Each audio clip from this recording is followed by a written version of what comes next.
pinch of salt because it was a sweet finish. It was sweet, but I have it on good authority that they've raced their hearts out. And if you look at some of the splits from last year's race versus what Jim Wormsley was doing, was some of the times were actually neck on neck. So they weren't holding each other's hands and being kind. That was very much a race. 100%. Yeah, like these guys are competitive by nature. It's just like probably they felt a little bromance creeping up on them as they stepped onto the Gardens rugby field here in Cape Town. And look at this, we have Lion's Head in the background.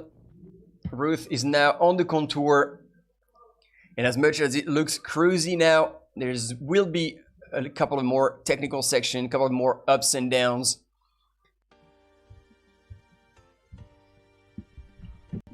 And yeah, no, keep going. I think we just have a little bit of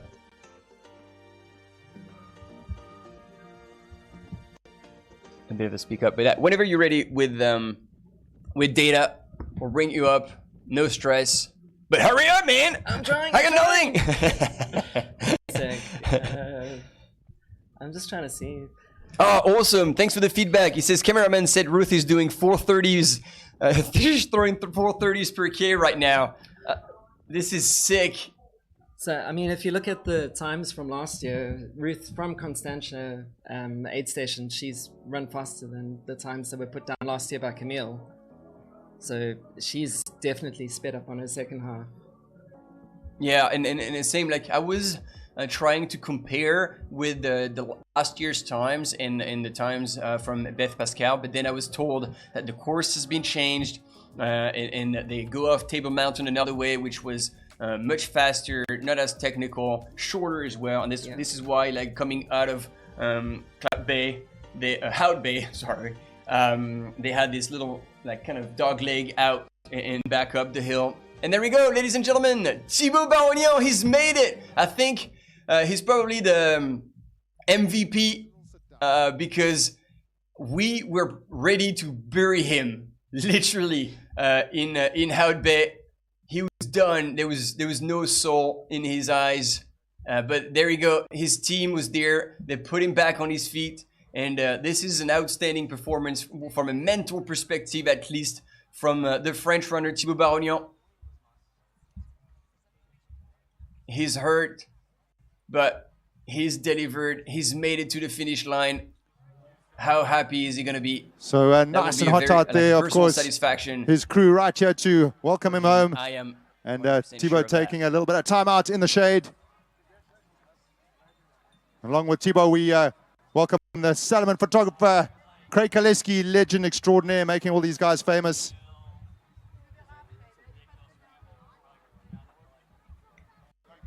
Yeah, absolutely, Aaron. Like, Thibaut gets another 100K finish under his belt, lots of experience, and he will know that he can push further than he believes his body can carry him. I will actually, I don't know if I'm going to have the chance before this live coverage ends tonight, but I will ask him nonetheless at some point because I'm personally curious to know what truly happened when he was on Suffer Hill on the way to just Soother Hill, because that's where he completely dropped out of the top 10 and it looks like he was walking down. So I'm not sure whether he twisted his ankle or what happened there, but yeah, when he came into the aid station, he looked like he was completely gone, cooked. And so very impressive to see him rally and close that 100K. And I think he's taking what? 4th? Oh no, 7th. No. Some people have no. So 1, 2, 3, 4th. Yeah. I had that run right. All right, back to Ruth Croft, still making her way. That is one of the last cheeky climb of this traverse. And she's getting irreparably closer and closer to that finish line.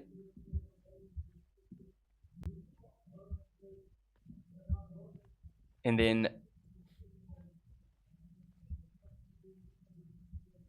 as we are 11:38 elapsed since they started this morning, right here on Gardens Rugby Field. And Ruth Croft crept into the top 10. And once she had gone over that little one, I think you're familiar with ultras. I think there's a creek there. Is that the one? There's a bit of water out there before she drops down again. Yeah. So on her way to Blockhouse already, we could see that the wind had picked up. So it must have been really good for her, like since she had left the aid station with plenty of water over her. That would have cooled her down a little bit. And now she's she's working. She's working. That wind is not going to come at a cheap price. She wants to bring her best, and so far she is on her way to take the title and bring one more win for the Terex team out there. They've been racking up this weekend. Insane. They've done really well. Yeah. Absolutely. So all right, Martin, what do we got? At UCT, Ruth was a minute ahead of Camille's time from last year. So it's going to be really interesting to see how she goes all the way to Dead Man's Tree, which is the next timing point. Yeah. And then making her way down to the finish. Yeah, we'll see. 1 minute, it's not much. That's nothing. It's absolutely nothing. And so you say we can, Camille, had run a similar course? Yeah, we can compare the times. Awesome. Times You finally find a point of comparison. Yeah. Last year's route is very similar to this year's route.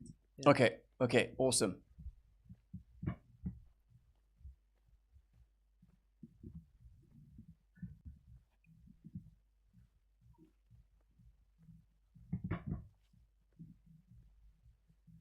And then in the meantime, we've got more runners coming in. Mads Loring, Johannes Le, Ryan Sands, and Ricardo Certa from Spain, sporting a very bright pink outfit.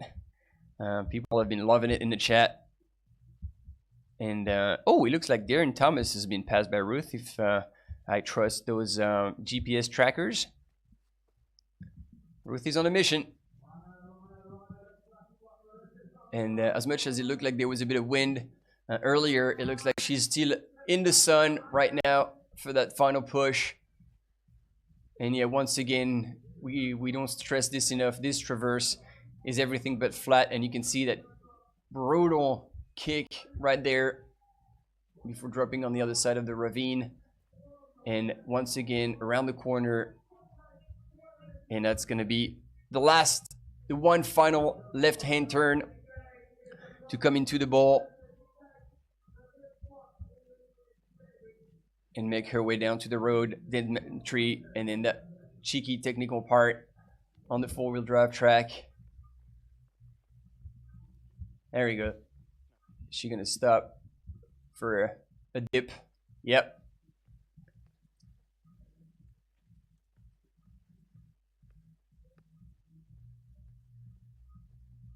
And off she goes.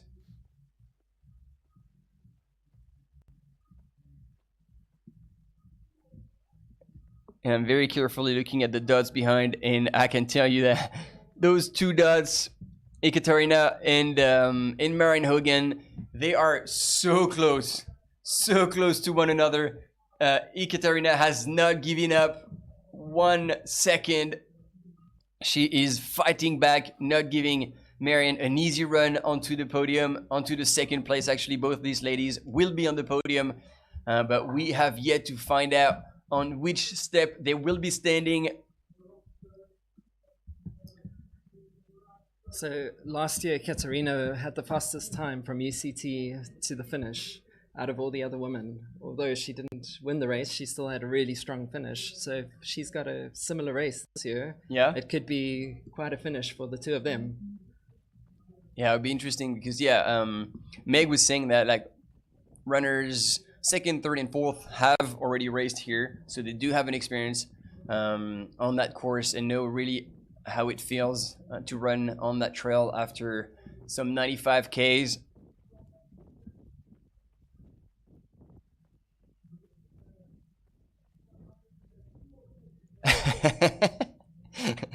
Excuse my French, Sarah Newberry. He's like, I thought he said, I think there's a creep here. And I remarked back at the screen, well, someone get him. Love it. Love it. Those stories on the live.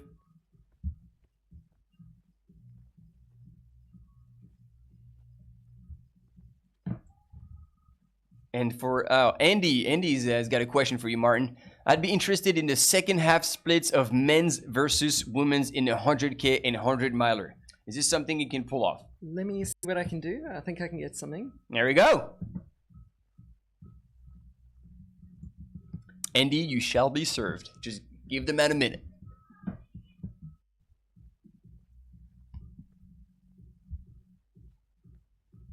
And it looks like we've missed Simon Devo coming through the finish line.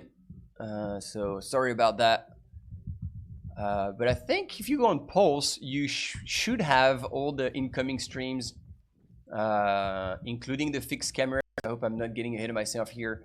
And there we go. Ruth breaking into a jog. She knows it's the end of the climb. She wants to give it all.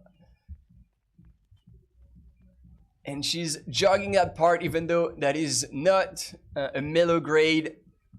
But at this point, she knows that as soon as she gets around the corner,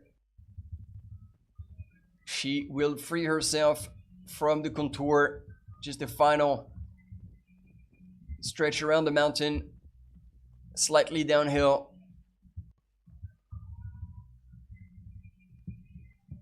She wants it, and she's working hard for it.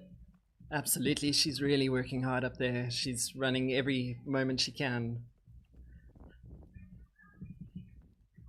So for Andy, yeah, interestingly, all right, we got something. It depends on what we take as halfway, but if we take based on the aid station, so Black Hill's about 86 kilometers, and then the finish is about 166, which is roughly there and thereabouts.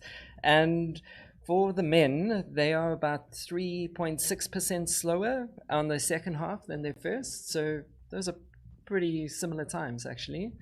And then for the women, they're 3.7% slower. So very similar times. So in terms of hours, the men got to Black Hill in 10 hours and about 12 minutes. And then to the finish was another 10 hours and 35 minutes. Whereas for the women, they got to Black Hill in 12:13 and then to the finish in 12:41. Obviously, these are times for last year's race, as we don't have the first women in yet. Quite yet, so, and I'm not a fortune teller, so you got to trust me on last year's results, and I can give you an update after the race on those splits between the men and women. So now we got these data, and then I'm curious about the first half. Because obviously men and women like don't cross the finish line at the same time, and actually the difference is a bit more substantial. So it means that in the first half, the percentage difference is significantly greater, and then women's end up possibly more consistent throughout the race, while men tend to fade possibly a little more. Let me look into that. Yeah, and then we're being told that Nicolette should be coming through UCT very soon. I don't know if we do have cameras over there.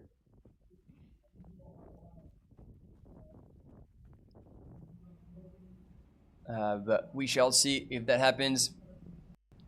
We'll definitely branch back into this. And there we go. You shall receive what you asked for. Here we go. We are at down the stairs from University Cape Town aid station, and we're gonna pick up our 100-mile female leader. And I got too many tabs open, I can't keep up.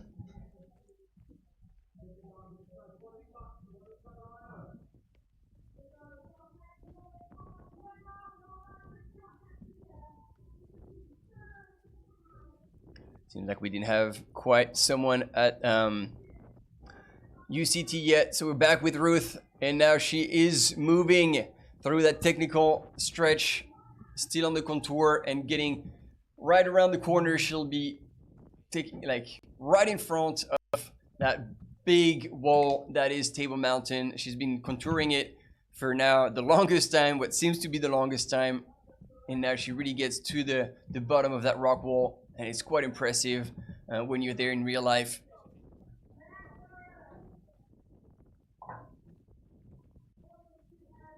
And as I said, she knows that, I mean, she has rekeyed the entire course, but she's been over that part a couple of times.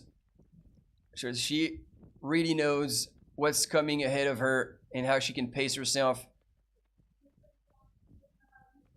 to deliver the best possible performance today.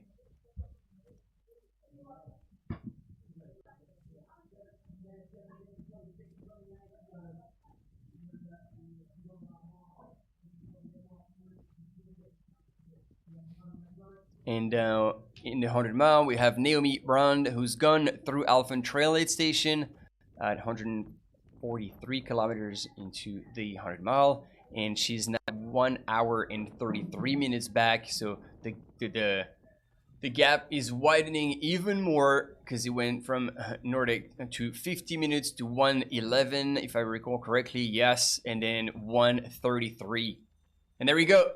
We have her, our leader, Nicolette Griffion. And you see another perfect display of that ultra shuffle stride. Knees are down, almost feet sweeping the floor. Trying to save as much energy as possible. And there you go. Getting up those steps. Somebody is in a rush, possibly someone from her crew. And in the meantime, Ruth is on a descent. She will hit the switchbacks at some point. They're going to be in a kind of a 90-degree right-hand turn towards the road, and then it will be a quick section on the road with no rocks. Those are short-lived because then she'll turn a Dead Man Street and get onto that final Jeep track, which once again is everything but groomed. But you all know that because you've been following the live coverage this whole time. What am I talking about?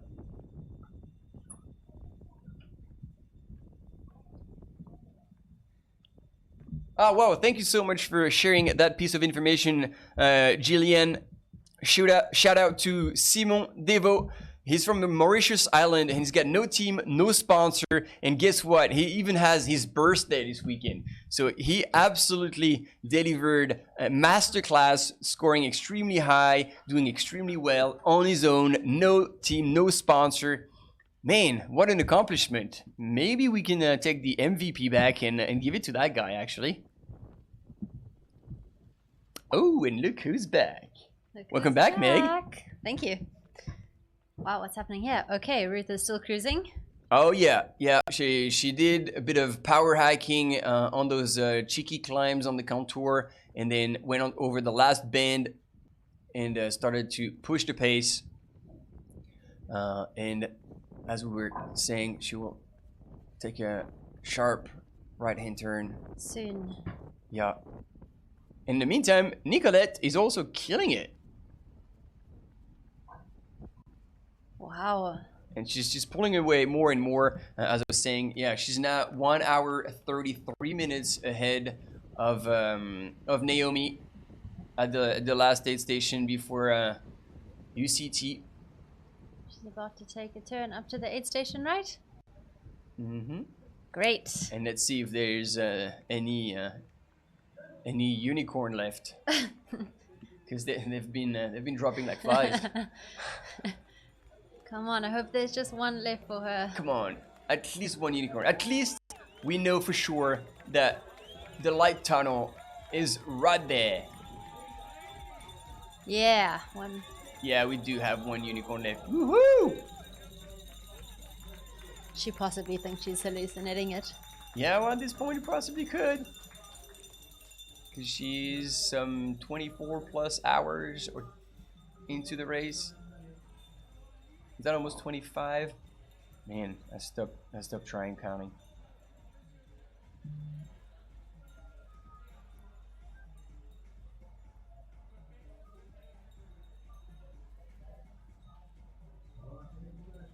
I wish we could hear something from the aid station, but I don't think there's much going on.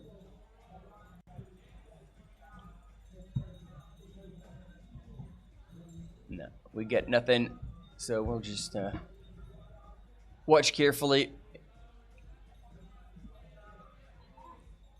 Is that someone from her team, or is that just a volunteer at the aid station? I think it's a volunteer. Oh, wow, she's on her own. Her boyfriend was with her somewhere. Yeah. I don't know where Didn't he quite is make it there on currently. time. Ooh, someone is in trouble. But I'm sure she'll be told that she is safe and sound. 90 minutes over second place. Is that s'mores? Looks delicious, whatever it is. Bring one for us. Oh, maybe those are the Marmite sandwiches. There's been a bit of a... Amazing work for these volunteers. Yeah. Wow, so she's not even sitting, nothing, just grabbing a few things, filled up her flasks with a bit of an energy drink. We saw her pour powder in it. Nicolette's been our long distance trail champion before, and we've been racing together for a decade or so. Wow. Mm? Yeah.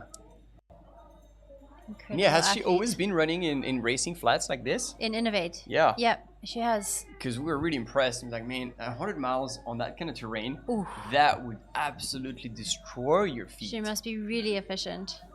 Yeah, yeah. Like, yeah.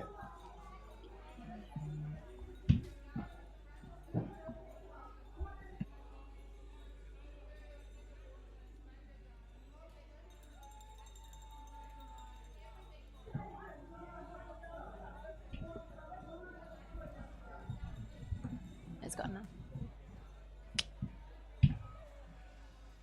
All right, yeah, we had a bit of a sound check here, all good. And so, yeah, we're saying very impressive to actually see Nicolette sporting such minimalist shoes for a 100 mile on such technical terrain. But she's got it. And look Super at here, efficient look at her runner. walk away from the aid station, chewing.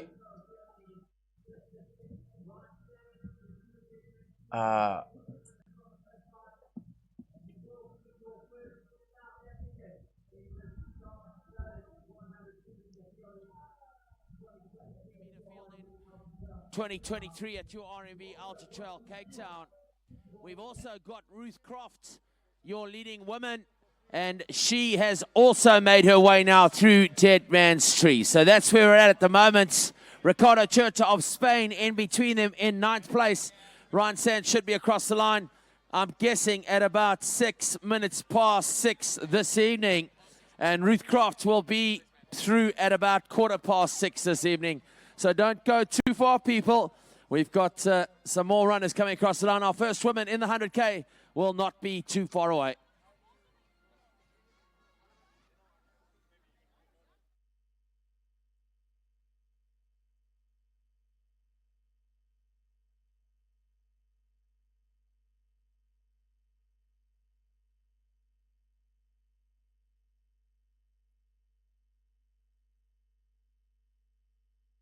All right, he's my man from Germany, and the whole team Solomon is there for him. Johannes is such a great person. I've met him for the first time here in Cape Town. We've done a run. I mean, I want to say together, but no, we just crossed path on Table Mountain because he was flying, doing his final long run with intensity. And there we go. Here's Team Solomon with Caitlin Fielder on the left-hand side. She finished... I'm already blanking. Second. Yeah. Strong second behind Toni McCann in the 55K yesterday. And it's good to see her out there sporting some very flowery shorts. I love those shorts. Yeah, it's pretty cool, Solomon Statko ones. Great. He's getting lots of love at the finish line. And there you go. In true German fashion. Stop the watch. Stop the watch. Ooh la la. Doesn't count. And yeah. Probably having a wee chat with Flo, who's also German, so I'll have... Woo! Oh! Alert, alert, we've got a rocket coming in!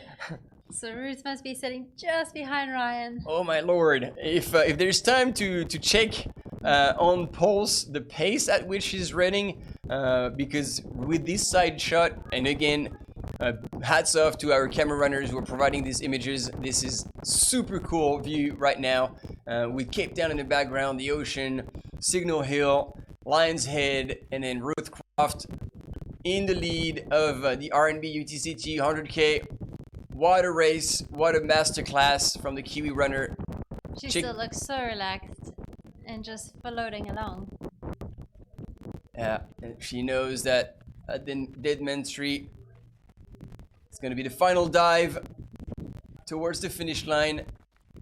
We might have to get her to put this run on Strava. I want to see these last splits. Yeah. Oh man. And she's probably still listening to Business Time on repeat. Oh yeah, yeah, it's definitely on repeat. There's one song on that iPod shuffle. There we go. There you go. Right turn, right, and again. So smooth. Just popping down the dirt track. She's gonna hit that pretty technical part, but we'll have no issue with it, I'm sure.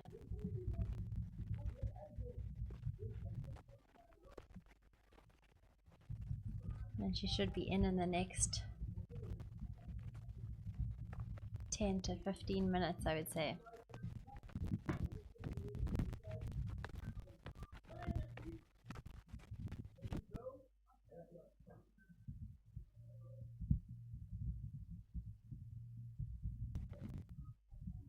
Having no issues, just cruising down this last stretch of trail.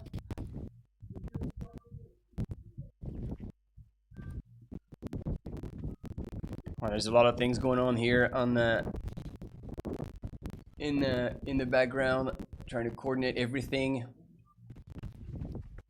And if that works out, it sounds like Maj is gonna come in the studio to take over for me for a second, so I can go down to that finish line. Good idea. I gotta admit, I am itching to go and celebrate that. Yeah. But at the same time, Give her some love. there's no better place than here to follow that race and how those last kilometers will unfold for Ruth. But seeing her going like this right now, she still has her quads, her IT bands are not shut. It's still spring in her legs. She's going to be motoring all the way through to the finish.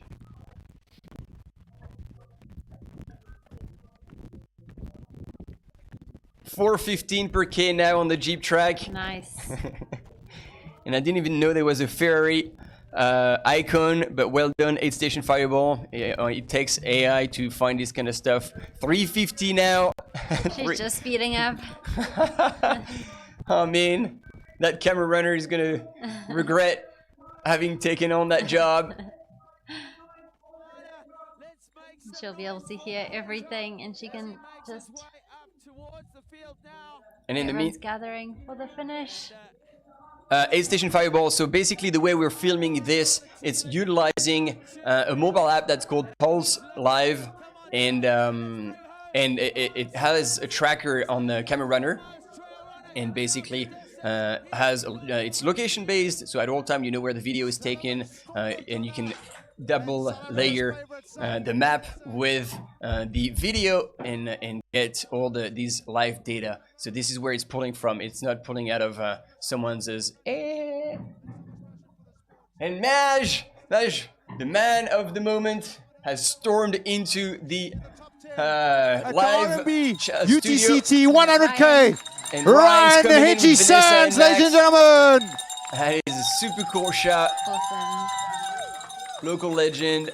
He salutes the crowd. Come on, ladies and gentlemen, one more time. Your first South African across the line in the 100 kilometer. It is Ryan Sands.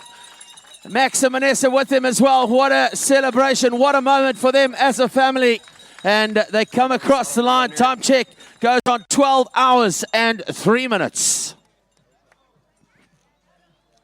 And yeah, I think I'm gonna tune off because I'm gonna. Stu McConaughey, race director here at the old lady across the line. Having a kid That chat. old These skinny guys. lady. Yeah, she's got legs.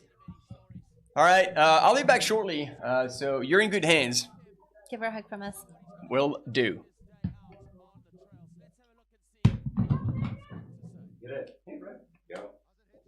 Ciao. No. You? We spoke to Reno, who was helping out Vanessa, and got some intel that you're cramping up Plutter Cup. But what was your plan? We saw ice packs and a lot of organization. You seem to stick to your plan. How did it go today? Yeah, it was pretty tough. Yeah, as you said, I cramped a lot. Yeah, maybe started off a bit fast. I was just telling Stu now, maybe it's better that I do the 100 miler next time. Yeah, really cool, like epic day. Yeah, like amazing community support out there. So definitely kept me going in a few dark patches. So all the international guys and ladies that have come back are always throwing the word out, technical. Obviously, you've been all over the world, a Western States 100 champion, a Leadville 100 mile champion in 2012. What would you say the big difference is for you running on home soil compared to Europe and the United States? It's a tough, it's fruit. It's just like you can never get into any rhythm. Especially when you get tired, it makes it even harder. Yeah, like probably if you look at the vert for the 100K, it's like only like 4,600. When I say only, it's not that much compared to a European race, but I think like when you add the technicality of the routes and some heat and stuff, I think it makes it even harder. Always a nasty surprise, but a welcome one as well for the international athletes. And we saw Vanessa, your wife, crewing you today. How did that go? Nice to see Max. Or was he just stealing the marshmallows? What happened there? Yeah, I was missing some of my nutrition at a few aid stations. No, it's always cool to have them out there. Brilliant, Hedgie. Nice to have Ryan on home turf and top 10 for the RMB 100. We're now going to wait for Ruth Croft, who should be the first lady home. So stick around and wait for that one.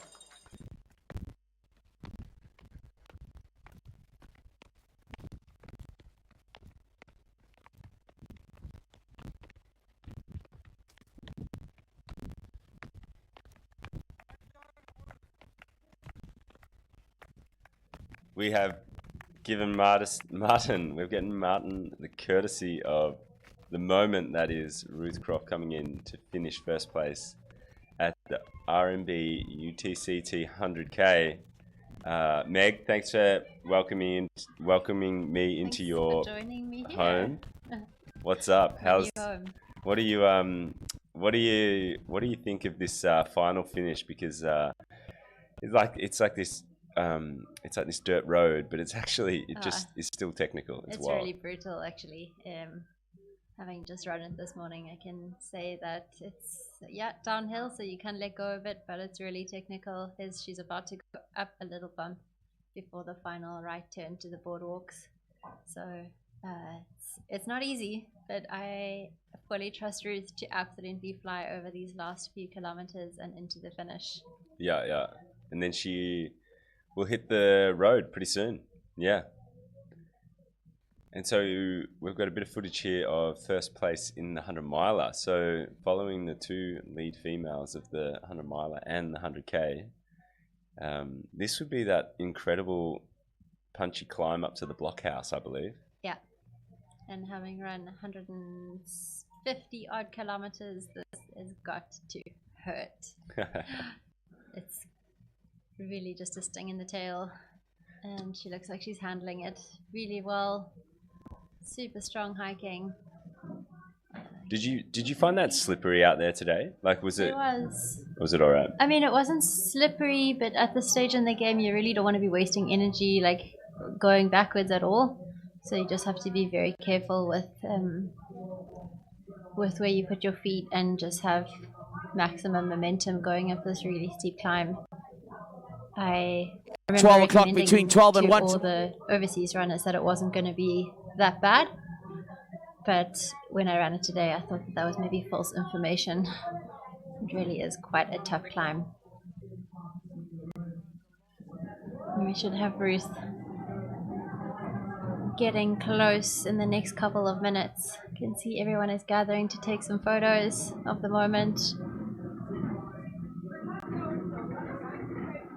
Is Ruth your pick for the women's win?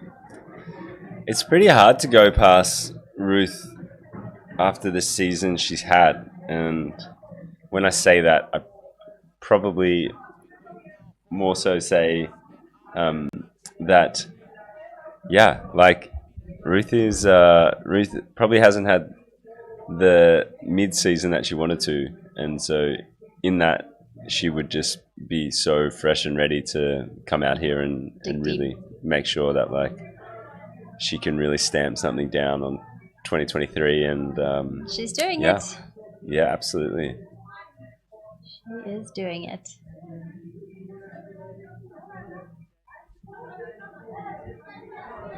Yeah. When are the New Zealanders going to jump on this chat, or is it? It's a bit late in NZ at the moment, isn't it? What's the time over there? I'm not sure. I don't know whose phone this is, but I might just try and use it. No, Just creep on their WhatsApps. I don't know whose phone this is, so I won't be able to find the time on that. But if I recall, being Australian, the time in Australia right now is quite early morning, and so that must be the same for New Zealand. And I'm sure they've been following Ruth throughout the day, back home and cheering her on.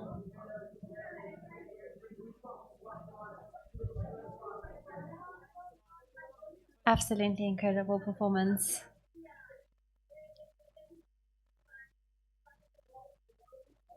When Ruth told me that she was planning on coming to Ultra-trail Cape Town, I started getting really excited to see what she could do on this course, so it's finally going to happen.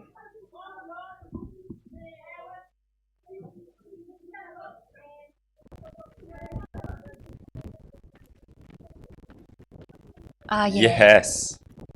All right, here we go, folks. Ruth is on the pavement. Final bit of pavement to go. What is this, Meg? It's about 1.5 kilometers of pavement. Oh, Ruth's got even. to go? No. Not even? Super short. Maybe a couple 100 meters or not even. She's gonna fly down this hill, turn left, and then she's gonna take that really tricky path up to the field. So I'd say she's got like a few 100 meters to go. Yes, come on, Ruth. Let's go. Yeah. Come on. From down corner. under, Ruth Croft coming in here. The RMB UTCT 100K female champion is about to stamp her name on the record books here in Cape Town. She'll be able to hear everything. She'll be able to hear her name and the cheers and the music. She's going to be getting ready to fly onto that field. The queen of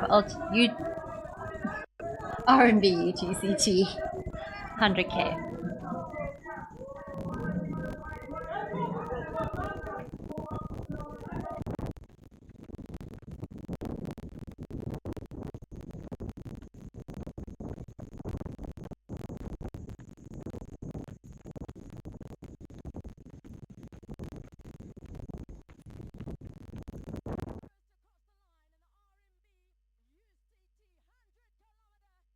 She comes on her final straight. Let's ring those cowbells. Bring her home. She's had the most phenomenal run. Congratulations, Ruth Croft. Oh, I tell you, the heroine of our day. What a race she has had. Incredible scenes here on the finish line. Stu McConaughey, our race director, has a quick chat with her as he hands over that well-deserved medal. It's such a privilege to have her join us here, join us in the community of the South African race. It is, of course, the RMB Ultra-trail Cape Town. Ruth Croft, so cool to have you. We're most grateful for coming over. What an amazing race she had today, and I'm sure she's going to remember this one for a long time. Her name goes and gets engraved into the history books here as the winner of the 9th running of the RMB Ultra-trail Cape Town, and she can be very, very, very proud of that. She grabs herself a little bit of that golden nectar from Jack Black as well, and certainly she's going to be telling stories for many years to come about this amazing performance. One more time, ladies and gentlemen, let's give Ruth Croft a massive, massive round of applause. We're going to cut across to Tatum for that interview, and let's have a look and see what Tatum and Ruth have to say. Ruth, I tell you, we have been watching you, and you have had an incredible race from start to finish. You've been consistent and so strong. Please tell us how it was out there for you.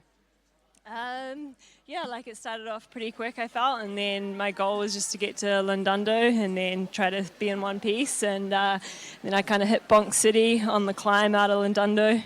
What's that peak called? The Shea? Yeah, Sava Peak. I thought it was game over, but luckily revived a bit, and then yeah, felt good for the rest of the race pretty much.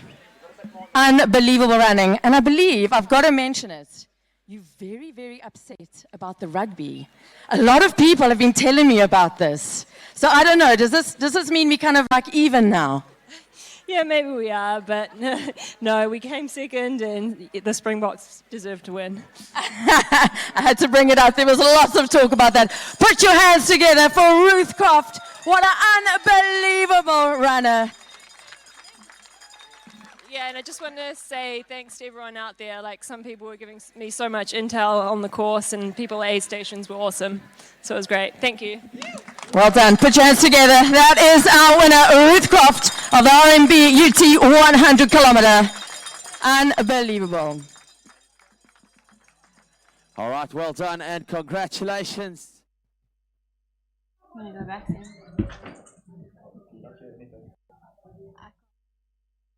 At the RMB Ultra-trail Cape Town for the 100 kilometer.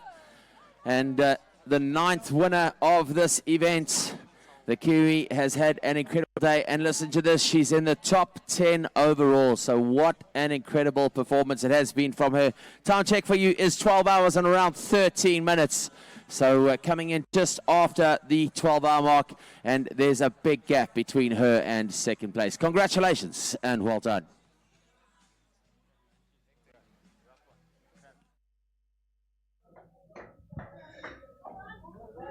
Yes, Ruth Croft, 2023 RMB UTCT champion. You, big one for the Kiwi. So stoked, freaking legend. Yes, Ruth. Yes. Woo. I'm just super pumped over here. We're both celebrating hard in the studio. Both so psyched for Ruth. She is just one of the best trail runners out there and deserves this win. Worked so hard for it. Get some love on that chat. Jeez, oh. There we go. Come on. So good. Ruth, just class, man. Like, I saw her coming around Lion's Head this morning, first place, bombing down, smiles, stoked, and just all day seemed like she was kind of on it. So that was brilliant. Would expect nothing less from Ruth. She gets in the zone and stays there.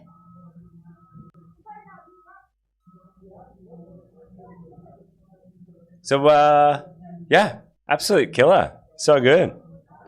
That is it. The 2023 RMB UTCT 100K champion, Ruth Croft, comes over the line comfortably in first place. Pinged it just over 12 hours. 12 hours and change, I'd give it. 12. I reckon she probably would have had her eyes focused on that 12-hour mark and thinking maybe I can dig under this. Yeah, but she was looking at her watch a lot towards the end. I wonder if that's what she was aiming for. Yeah. Or I wonder if she wanted to have an even number of 1s and 2s in her finishing time. She nailed that. She just missed out on that. Almost. And we've got an exciting second place race in the women's, with both Marianne and Ekaterina getting to UCT within seconds of each other. And that is 10 Ks from the finish. So I'm sure we'll have some visuals relatively soon about what's going on there. But Ruth, not sure what that time split would be from Ruth to second and third, but pretty substantial. It will be a very exciting race for second and third. And then we've got about 30 minutes back odd to fourth place in the ladies' race. Let's double check what's happening in the 100 mile. See if we've missed anything there while we've been focusing on Ruth. I think Ruth would be stoked. I mean, it's kind of a lot of these top runners would have known that they didn't have to go into the night, so a full day running in the sun. But you know, it would have been so magical running along that contour path, seeing kind of the end of the day go down, and then knowing that, you know, the effort is almost done, the day's almost done, it's time to hit the town in Cape Town, and I think everyone just is there to celebrate that perfect perfect ending to the day. Huge turnout, and also huge amount of success there for the Adidas team with the winners in the male and female category. So True. Yeah, I didn't think about that.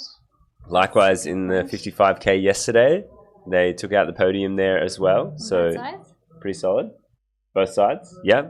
Robbie Oh, yeah, Simpson, of course, Toni Robbie and McCann. Toni. And today we It had... feels like a lifetime ago. Yes. It's been a long weekend here. So legit. But we've still got a lot more to go as well. We've got all the way through tonight. We're going to have incredible runners finishing the 100K and the 100 miler. And then we get to embark on a 35 kilometer race just to cap off the weekend here. And we will not be doing a live stream for the 35 kilometer, so no one has an excuse not to get involved.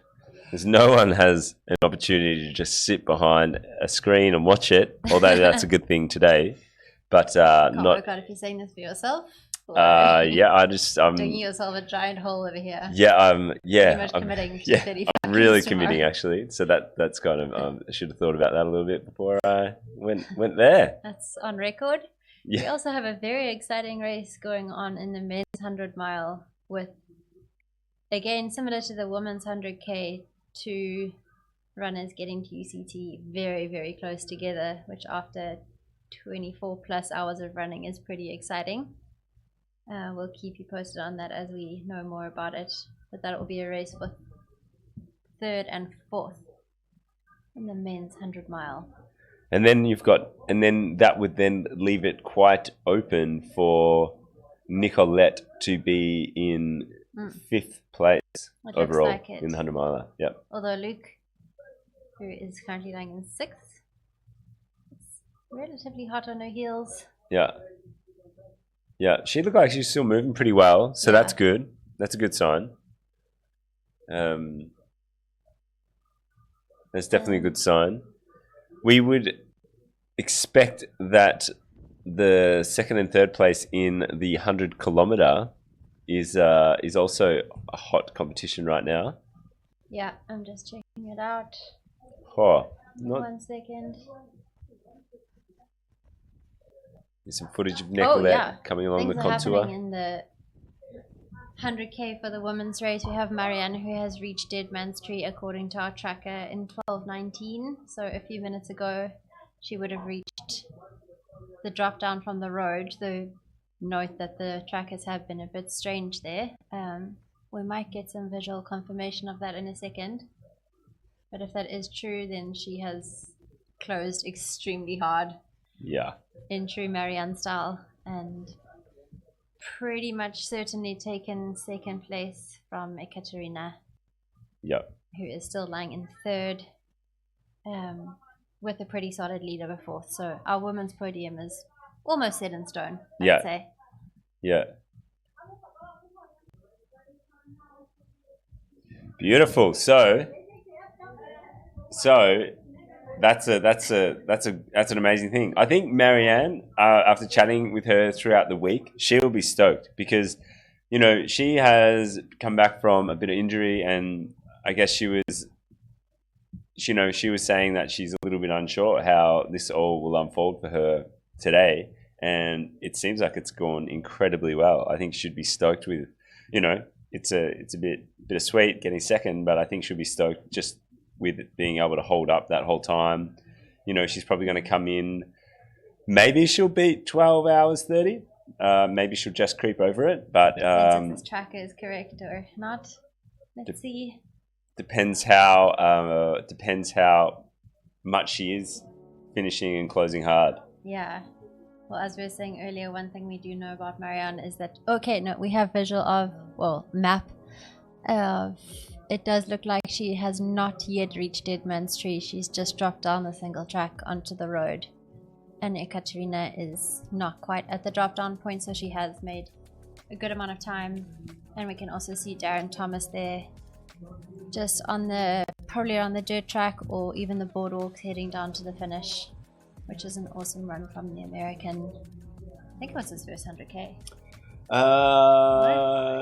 Darren has done a few long races. Yeah, he has. Trail. But the trick with that is because I asked the same question as well, and I was like, "Well, Darren doesn't race long much." Oh yeah, here we go. Yeah, we have Marianne on your screen now, and so she has not yet reached Dead Man's Tree. She'll be very, very close.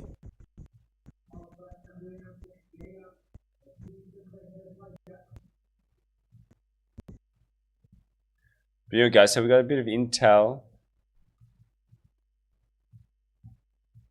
So we got a bit of intel that Lauren Granger is the chauffeur, shall we say, for Marianne Hogan as she comes into the finish line today. Beers have also been demanded at the finish line to be waiting for her arrival, the Canadian. Hopefully we can get a little bit more footage back again when we can see her cutting down that fire road. You call it a fire road, isn't it? An access road that goes down? Fire road, access road, jeep track road, dirt track road. Yeah, it's just wide. It's still super technical, and it's just like, it's not really a road. It's a four-wheel drive track. You wouldn't drive it in a car. I mean, I wouldn't, but... I mean, it's probably the most likely place that you can roll an ankle on this entire course. Yes. Yeah, it's just another one of those sections that is unrelenting, really. So really unbelievable seeing Marianne do what she's done today. Yeah, she's an absolute workhorse, hey. Like she just kind of plugs away at it and just is non-stop. Similar to Ruth, like went out solid and stayed in second place all day, and just I guess it would have been interesting hearing the feedback of the time splits that were coming over the line for both her and Ruth, because they definitely did fluctuate a bit throughout the day. And I wonder how much that, like, yeah, I mean, it definitely plays on your mind when that's the case. And we have Ekaterina, who has also, according to the tracker, just reached Dead Man's Tree 6-ish minutes ahead, behind Marianne. So I think that Marianne does have this in the bag as she descends the track to the finish line with 6 minutes ahead of third place. I think Marianne was second to Courtney here. Yes, that is correct. 2021. Yes, yeah? back in 2021. So yes. Second place. Yeah. So second place here at RMB UTCT 100K. I wonder what she'll do in 2025. Yeah. She better be back. That's all we can say. But yeah, I think, like I said, I think she'll be stoked with that. Yeah. She's had a rough year, and she's just bounced back with total joy and energy for the sport, and yeah, she's just one of the most uplifting people around. Yeah, she's super positive, hey? Yeah. Super positive person. Always has a smile on her face and a joke at the ready, even if it's at her own expense. Yeah. She is a truly delightful person to be around all the time. Yeah, she's rad. She is rad. She's having a rad run. I'm having a rad time. Meg's rad. She had a rad time today. So, yeah. So, yeah, her friend Lauren Granger also ran her into the finish line back in 2021. Oh, so, sweet. It's like a double-double. It's just a repeat. I mean, it's just like deja vu for her. Beautiful moment, beautiful time of the day here, coming down off the mountain. Yeah, stunning. Temperature's cooling, sun is just, that preset before the sunset. It's just like the best time to be out having a jog. This or the opposite of this, like dawn, hey? Down here in Cape Town. And it's just been such a beautiful day for both. Yeah. It's been such a perfect day for the RMB UTCT. I actually just wanted to practice saying it. You're getting it. You're getting it. Getting there slowly. Rolling off the tongue.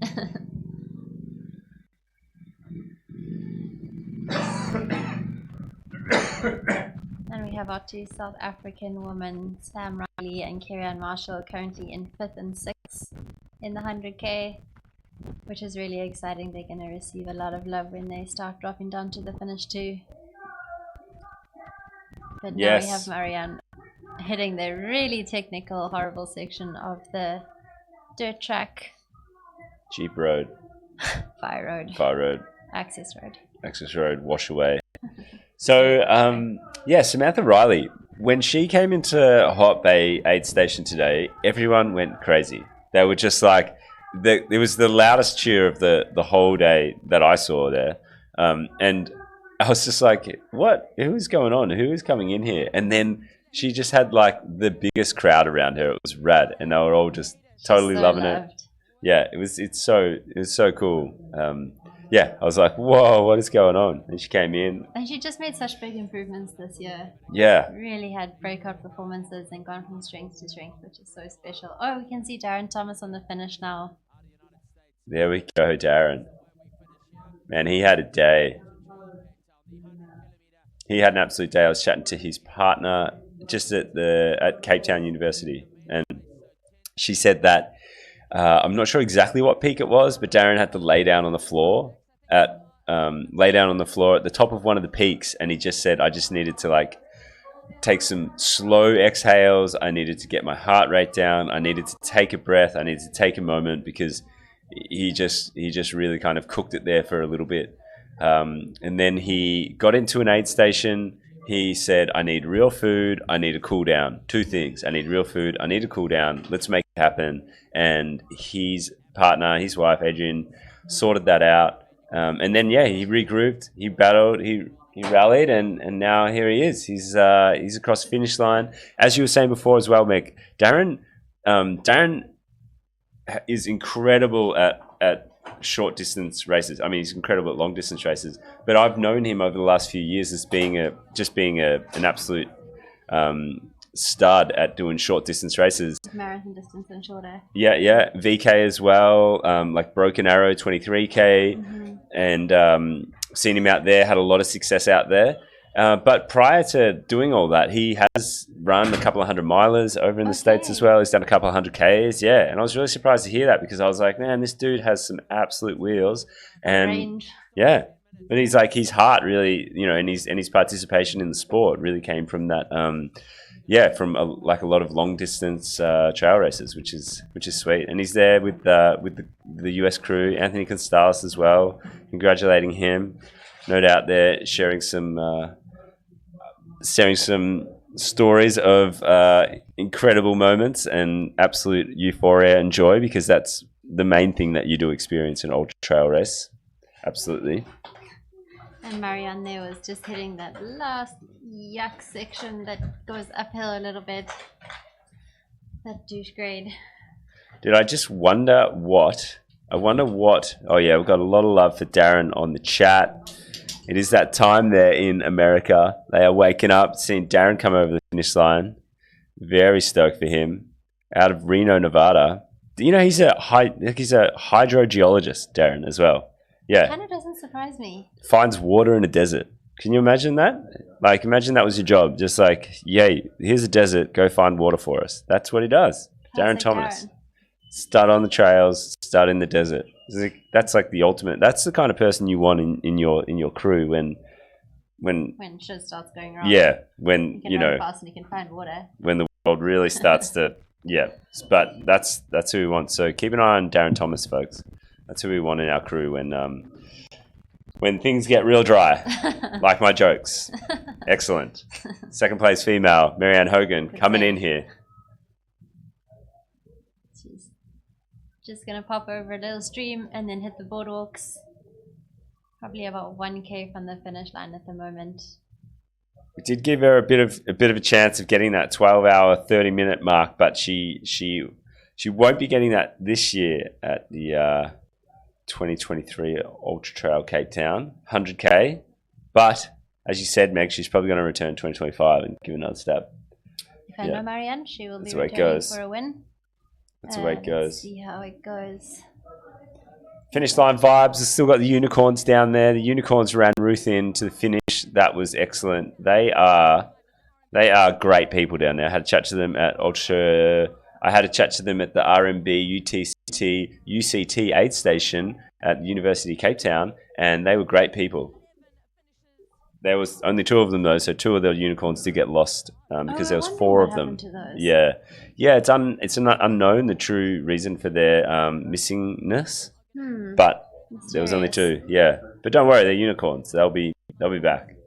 That's how they roll. Maybe they'll be back at your 35k tomorrow that you've very solidly committed to. Damn, I hope so. I very much hope so. Yeah, very much hope so. Beautiful evening here at Cape Town, at the Gardens Rugby Field.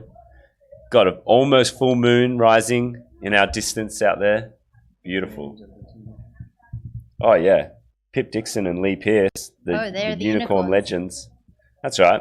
Yeah, Pip and Lee, the unicorn the of unicorns. legends. I was very tempted. That's no easy feat. Being in a unicorn outfit for 2 going on 3 days. Yeah. Quite something, I must say.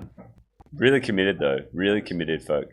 And they were saying that normally they run the race, but this year they couldn't run the race for various reasons, but they wanted to be really involved and be really supportive in a different way. So they got unicorn outfits and rocked up. That's how you do it in the trail running community. You just show up however you can. And I know that Pip was crewing Leah Yingling for her race. Also, she was one of the favorites from America. So definitely getting involved. So hopefully we can get a bit of a steady stream from that runner cam that's following Marianne Hogan down into the finish line to celebrate her 2nd place finish here at the RMB UTCT 100k. No doubt she's got a crowd. Yeah, she had a good crew as well all throughout the day. Very nice crew. Had a chat to them. They were very nice people. Canadians. Love Canadians. Big shout out to all the Canadians out there. Lovely people. Nice. Well-mannered. Always say please. Always say sorry. Always say thank you. Good people. Always say hey. Always say boot and moose and hers. Yes. Always put maple syrup on everything. I once lived in Canada for a little while and they had maple syrup baked beans. It's disgusting. Yeah, it is. It's quite a taste. Here's our favorite Canadian doing her last turn of the boardwalks onto the bridge. Then she's going to take a right and she will soon be on the road that takes her to the field, to the finish of the RMB UTCT, nailing it 100k. Let's go. Let's go, Meg. Let's go, Marianne. We've got this. Got this. And she is currently 12th overall after Darren Thomas. We had Ruth Unreal. in the top 10 overall. She was 10th.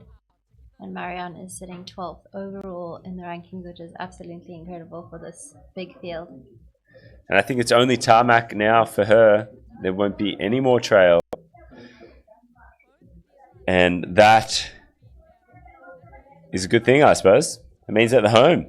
Sure. Smelling the barn. Like really smelling the barn. Love it when the trail is over. And then we think that the commentators on the finish line might bring her in when she hits the edge of the field here. When that happens, folks, let's make sure that where we are at home, we're yelling at the screen, cheering for Marianne as well. That's going to be super important. Patrick Barriere, I want you to be vocalizing that. Let's go! Webmaster, go Canada, shout out, absolutely. Powering up this last little bump.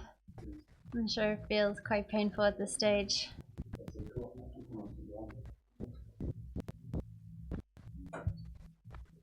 Yeah, she'd be pretty stoked.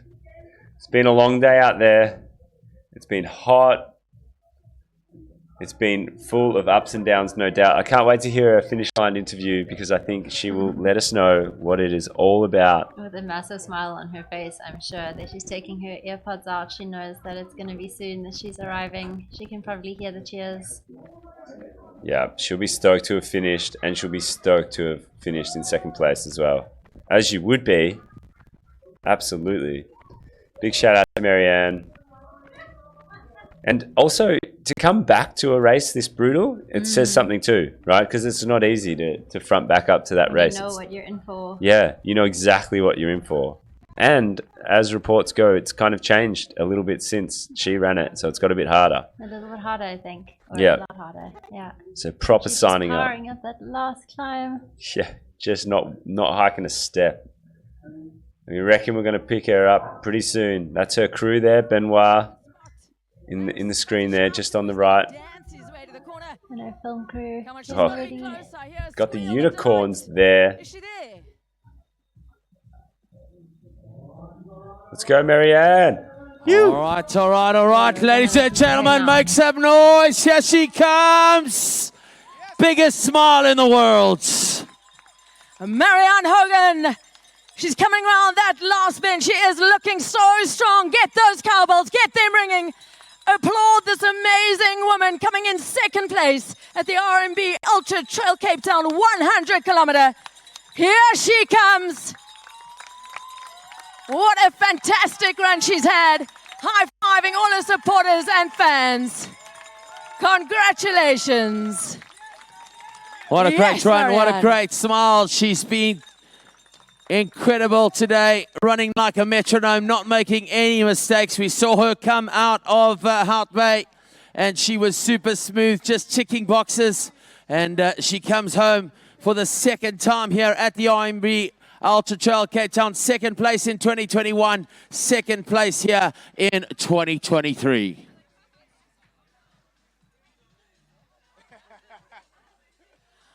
Marianne, I've got to ask, because you really are looking fantastic. And we are completely in awe of you. How was it out there for you today? It was quite a difficult day. I had a high ankle sprain already at the start of the race, so I had to be very careful, and I twisted it around kilometer 60 or something. So I slowed down, kept my cool, and I didn't think I'd see Ekaterina again, but she made me work really hard in that last section to secure a second place, but she can be really proud of her performance as well. Wow, that is spoken like a true sportswoman. Give her a huge round of applause. Ekaterina is very, very close, but you were absolutely amazing to overcome all of that you had out there today with a few ankle sprains and twists. Very, very well done. What an amazing achievement. Congratulations.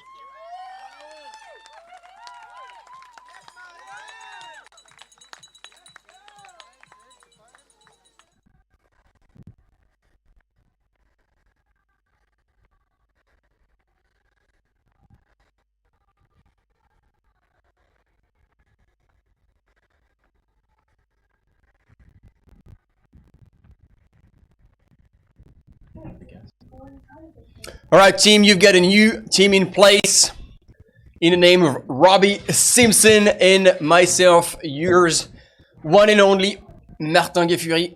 Oh la la, troubles ahead. But let's keep our eyes on the screen. Ekaterina Mateyeva is on her way to a beautiful third place in this RMB UTCT UT100.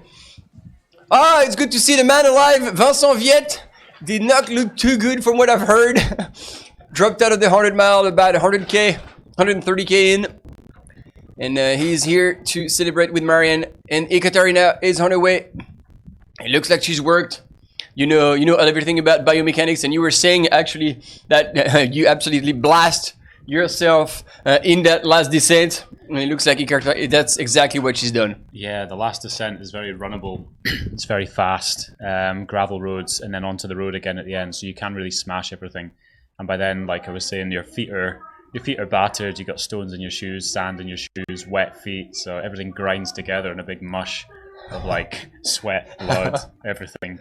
But Ekaterina's looking good here. Like she'll be so happy with this. Last year she was 4th, I think. So to go one step up onto the podium is she's improved and certainly is deserving. She fought all the way to the finish. Marianne today was stronger and managed to retaliate when Ekaterina passed her.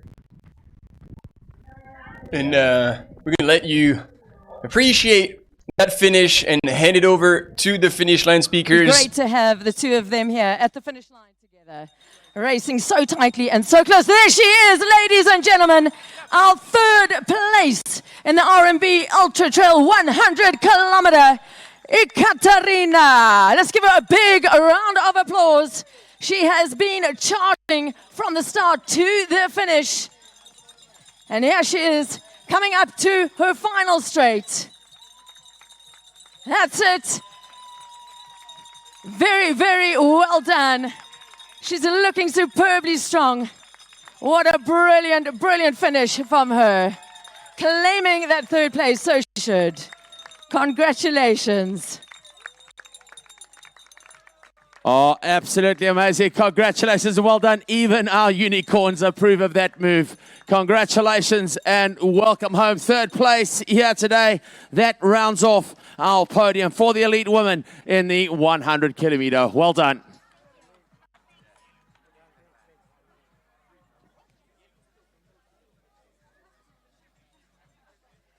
And there she is getting her medal. Thanks, Nick. Tell you what, it is a very, very well-deserved medal at that. Anyone who has run so far, so well, put your hands together for Ekaterina. What a fantastic run. Completing that podium here today.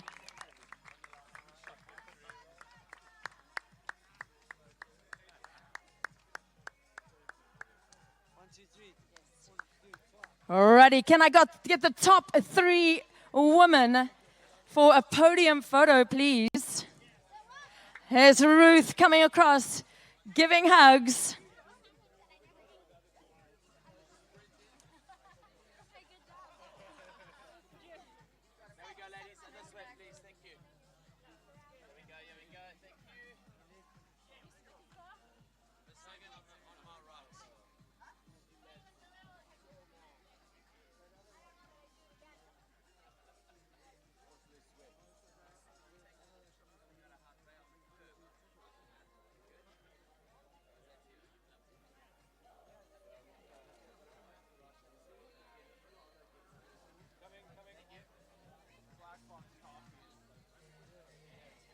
There you go, Katarina.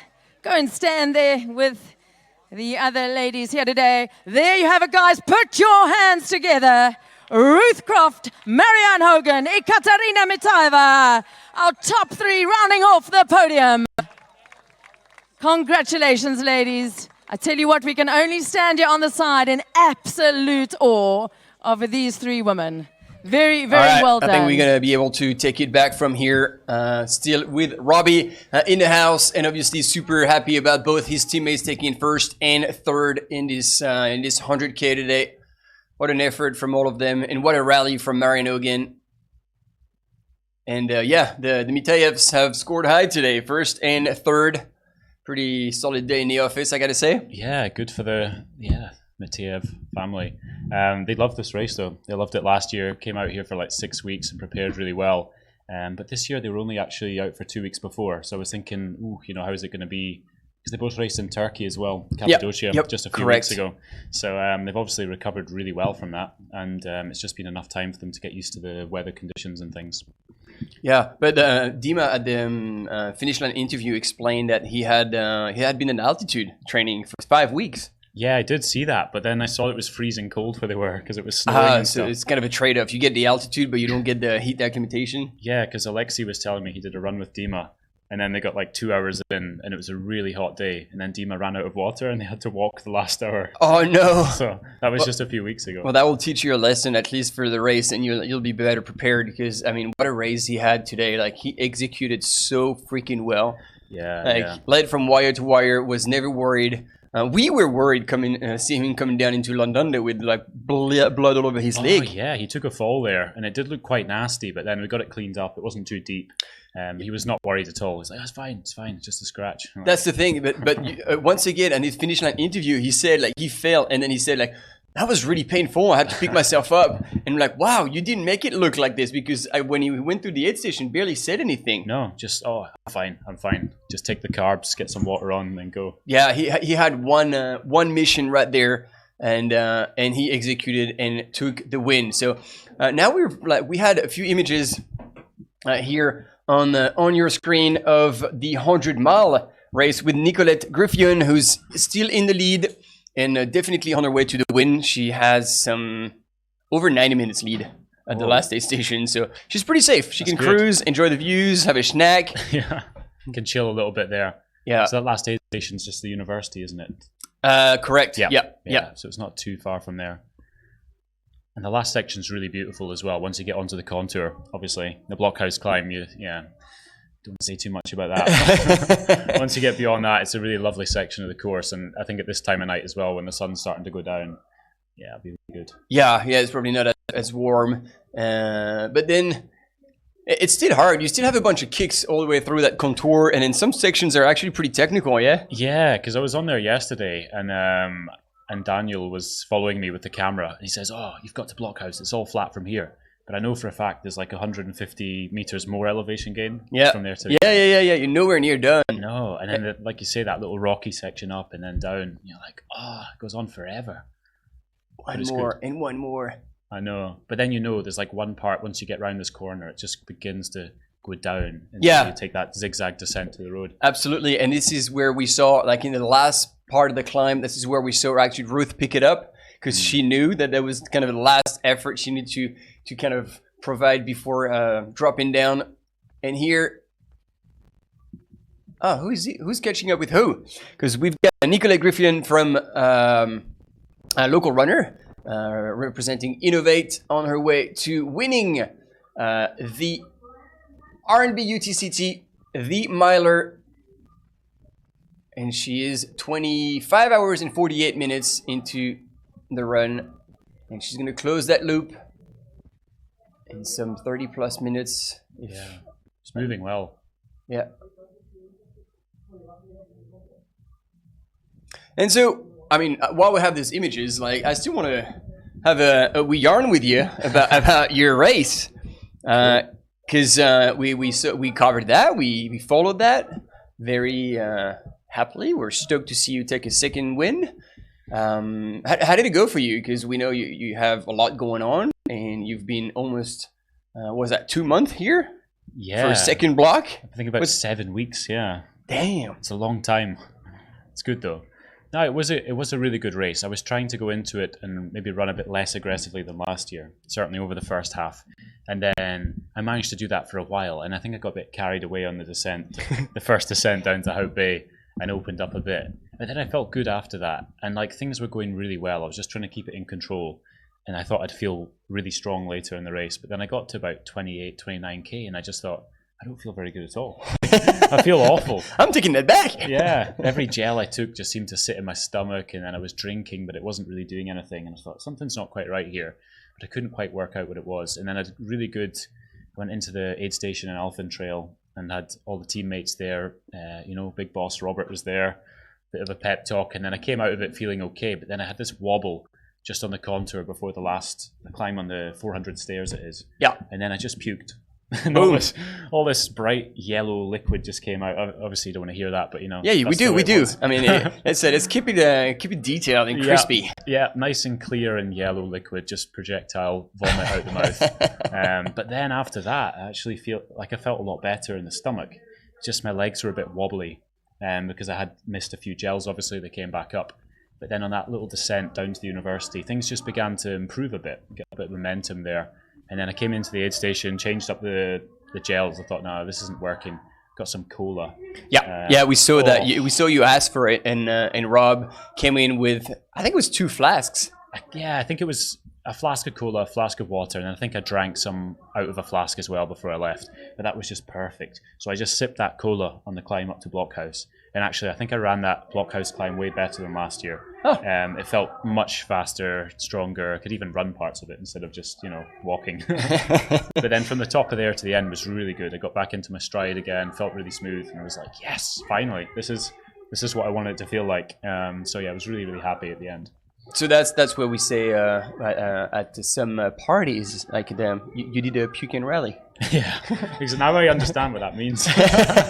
You just have to, if you feel sick, just be sick. Yeah, and then see what happens. 100%. It's never easy to make it happen. Sometimes you just sit there and it's not going anywhere. But if it's coming up, like that's the best thing that can actually happen to you. And so yeah, I'm glad it did for you. And it's funny you talk about that climb up to the blockhouse, because there were bets on the lives like, okay, we remember you going up La Flégère with John. with John Ablin, and then you were running, but he was hiking faster, and he was like, all right, has Robbie learned how to power hack? And is he going to be try to run, or is he going to power hack? So that was the big debate, and we saw a bit of both, as you said. Yeah. Like you were running, you were hiking, but still, as you said, looking pretty damn strong. No, thanks. No, thank you. Like it did feel stronger than last time. Like there's parts of it you can run, but then in training I did it quite a lot of times, and I thought it's stupid to run it because the sections where you try and run and you're almost losing.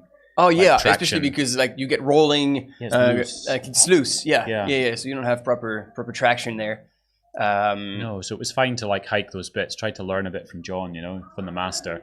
But I think doing auto race this year helped me to learn to hike a bit better as well because there's so many steps there, steep steps. On. So practice the hiking a bit. And so as we are having this conversation, I'm sure you all were screaming at home. We have our third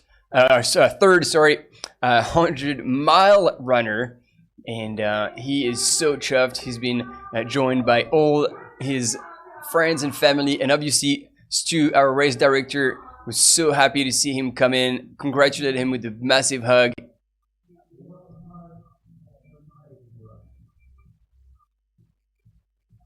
And it's awesome, 100 miles. Yeah. He's still smiling. Yeah, I mean, what a relief. Oh. What a relief. Yeah. And he's left a few big names behind him, so yeah. Solid run. And there she is, coming in on the road. So just before Dead Man Street. Nicolette Griffin. Oh, and we've got a unicorn race coming through the finish line. I mean, these two have been absolutely fantastic. And yeah, we couldn't thank them more for everything they've done and the stoke that they've brought back. Look at that. Everywhere. They were everywhere. At Kloof Corner last night. They were on the course this morning, this afternoon at the University aid station. Where did you see them? Remember seeing them? Everything's a bit of a blur from yesterday, if I'm honest. All right. But I did remember seeing them and thinking that's strange. But like a lot of people actually asked me about unicorns. Like people have been watching the coverage and were like asking me about it. Oh yeah. No, they were real. They were 100% real. Pip Dixon and Lee Pierce. Congratulations for making this even more fun. And they told us they're gonna be there tomorrow again, and they're not giving up. Like they're gonna be all the way through the event. That's a tough job. Big job. So impressive. They probably run more miles than some of the runners. Yeah, and then indeed, I mean, we had this on the images. You all saw it. It was on your screen. Chris Ngaka finished, and that was a solid run.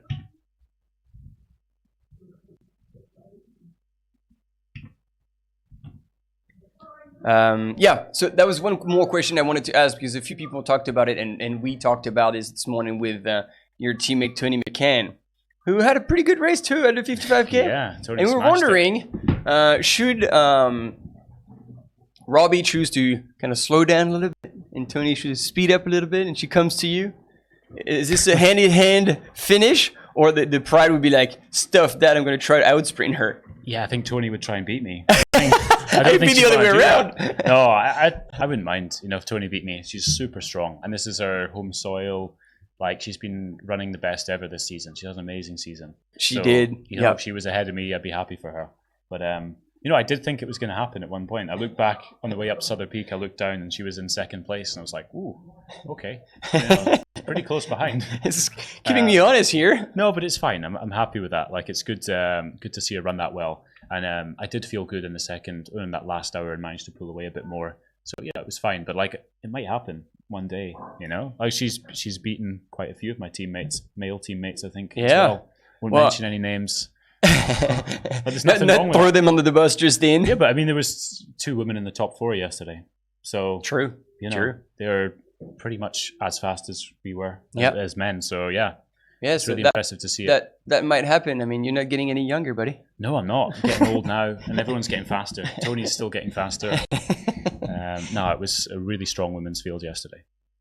Yeah, yeah, and actually Caitlin Fielder rallied pretty strong, and she I think put another 3 minutes on Toni. Yeah. On the last section. Yeah, she had a really good race as well. Like for not having raced here before as well, like coming straight out a few days before and then just running that was incredible. Yeah, it was brilliant.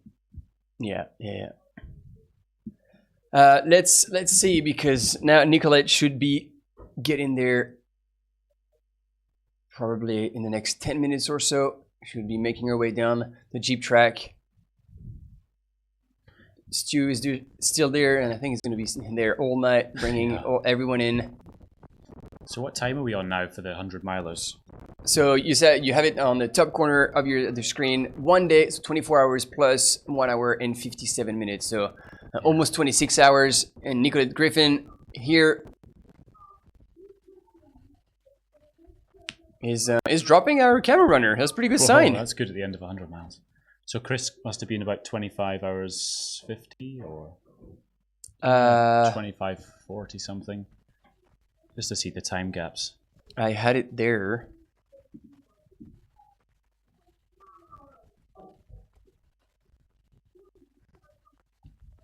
So yeah, Chris. So yeah, Mike has somehow creeped up into the rankings. He must have gotten too close to the finish and gone over the mat. But Matt McGonigal is not in the race. He sadly had to drop out. But Douglas pick out with the second, 2 hours back, so in 23:53, and then bang on 25:53:33 for Chris Ngaka. Yeah, that's exactly 2 hour gaps between first, second, and third. Yeah. Wow. Yeah. Almost to the second. It's impressive.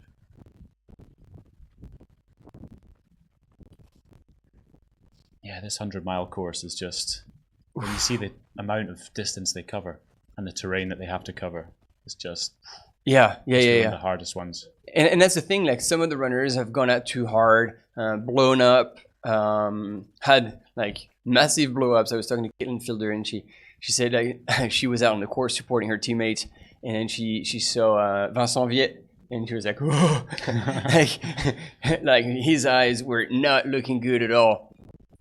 So yeah, people have really put themselves on there, but not Chris. Chris had like a very smart race. He executed just a little bit like Doug, actually. Both of them really ran a very smart race. They just did their own thing, didn't get excited early on. I mean, Vasily was just so fast at the beginning, and then like we saw his ITRA score, and he was, I think, even below 700. And so for him to be so far ahead of other guys who were like on paper far stronger than him, was like, wow, that's taking a big chance here, and he paid the price and had to DNF. And so like both Doug and Chris Ngaka, they did what you need to do in an ultra race. They did their own thing and looked after themselves, finished really strong. And as you were saying, yeah, he's running 100 miles, and it took him close to 26 hours, but he finished with a smile. And in the top three. and on the third spot of the podium, so like huge. Yeah, it's impressive. Huge achievement there. This final part of the descent is one of the worst parts of the race course, because you get to it thinking it's a smooth gravel road, and then you like switch off and you think, right, flat out, it's nice and easy. And then you get to this field of just like sharp rocks. And it's just there. Oh, hello. You look at it, there's no easy way through there. You're trying to run it, and oh no, and especially Nicolette like is actually running on a pair of almost racing flat Innovate. Really? Yeah. Wow. And so she's run for 100 miles. And like even to run like a race like Western States, which is super runnable, it'd be like, oh, that's taking a chance. But then for this race, like you're constantly on rocks. But no, she must be really light on her foot, and just got the skills. Yeah. Yeah, I managed to bash my foot off a rock yesterday and bruise it nicely, so it's all good. You have to focus the whole time on Cape Town trails. Yeah, you sure do. I'm trying to check.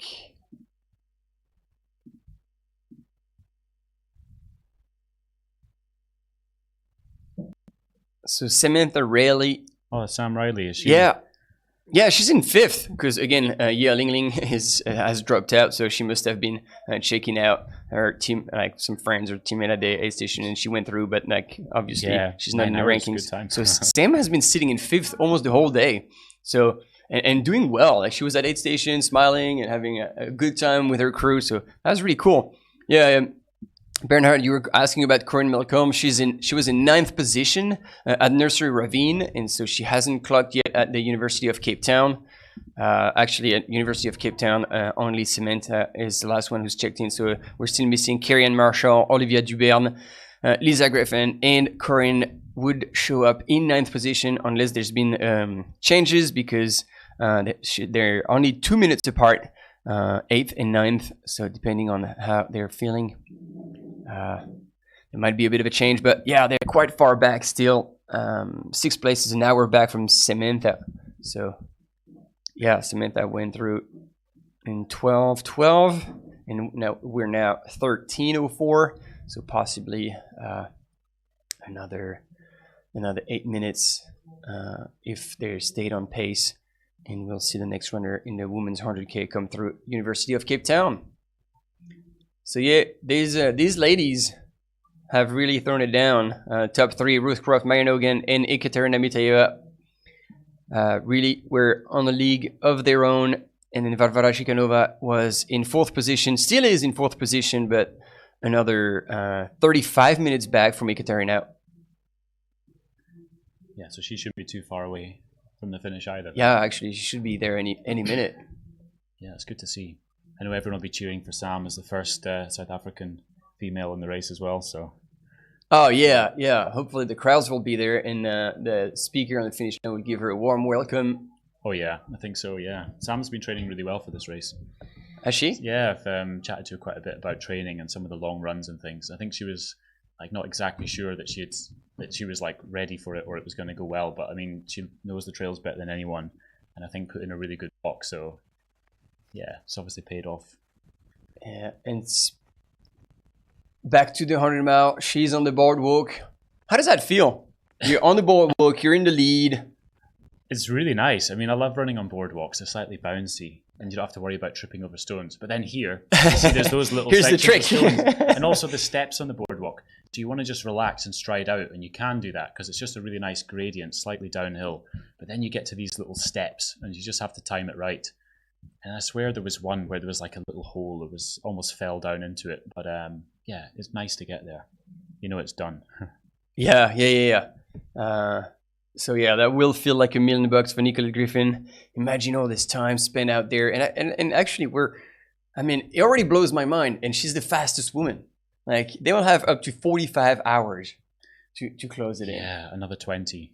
It's insane. Yeah, to be out that long. That means another night out there on the mountain. Yeah, it's for tough people. 100 miles. Yeah, incredible. Would you consider? Oh, I don't know. Yeah, one time, just for fun. Try it out. Yeah. Eat a load of pizzas. Just do it. Yeah, I mean, this is like, she's been quoted over and over again. But nobody actually gives her credit. And so, when everybody says like, oh yeah, ultra running is like an eating and drinking competition. Do you know who said that in the first place? No, who said that? She's been doing very well at Western States, but not recently. I don't know. Anne Terson. Okay. And she is the one and the first one who actually said that. So I don't know. I didn't give you the chance on the chat to guess the answer to that question. It's a very wise quote. Very wise.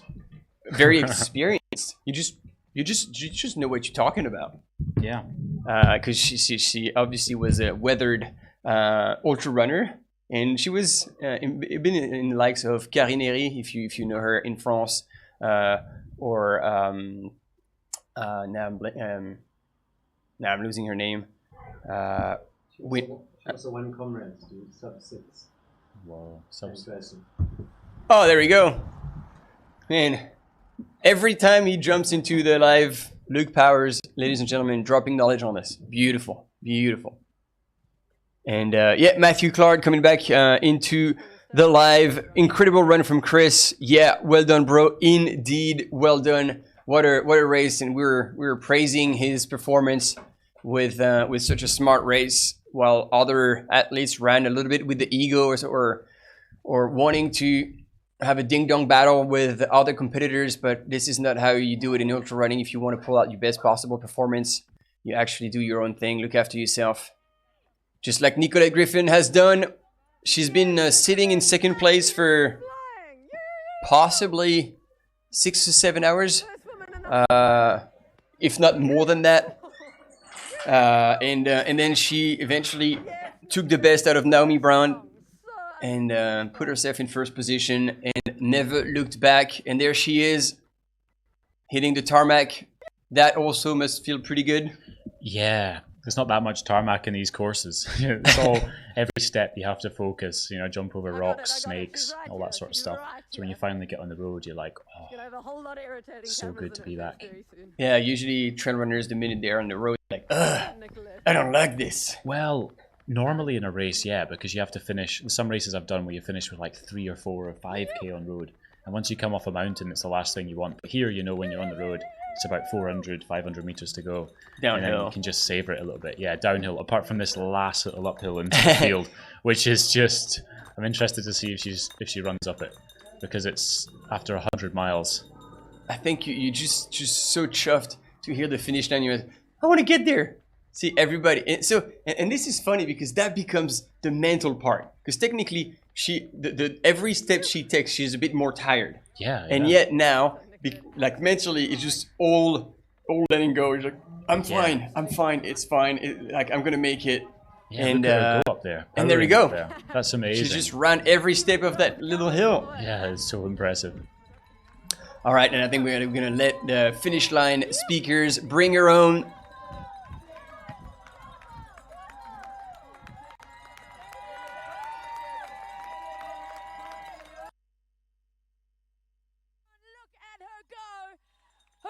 South African, the first lady across our line at the RMB Ultra-trail Cape Town 100 miler. She's coming around that bend. Come on, guys, put your hands together. Ladies and gentlemen, this woman is nothing other than a phenomenon. What a brilliant win. There she is, our winner, Nicolette Griffin. Well done. What an incredible run there from Nicolette Griffin as race director Stu McConaughey gets ready to give her medal and celebrate with her. But ladies and gentlemen, don't forget, just around the corner, another South African. It's Brandon Hulley coming home in the elite men's race. Let's give him a big round of applause. Your second South African in the 100K. A big welcome to Brandon Hulley. What a great race as he continues to mature in the ultra distance. Congratulations and welcome home, Brandon. Well done, Brandon. Looks like he's coming across a line with a new little bubby. That is just too cute. Well done, Brandon. Oh, look at that.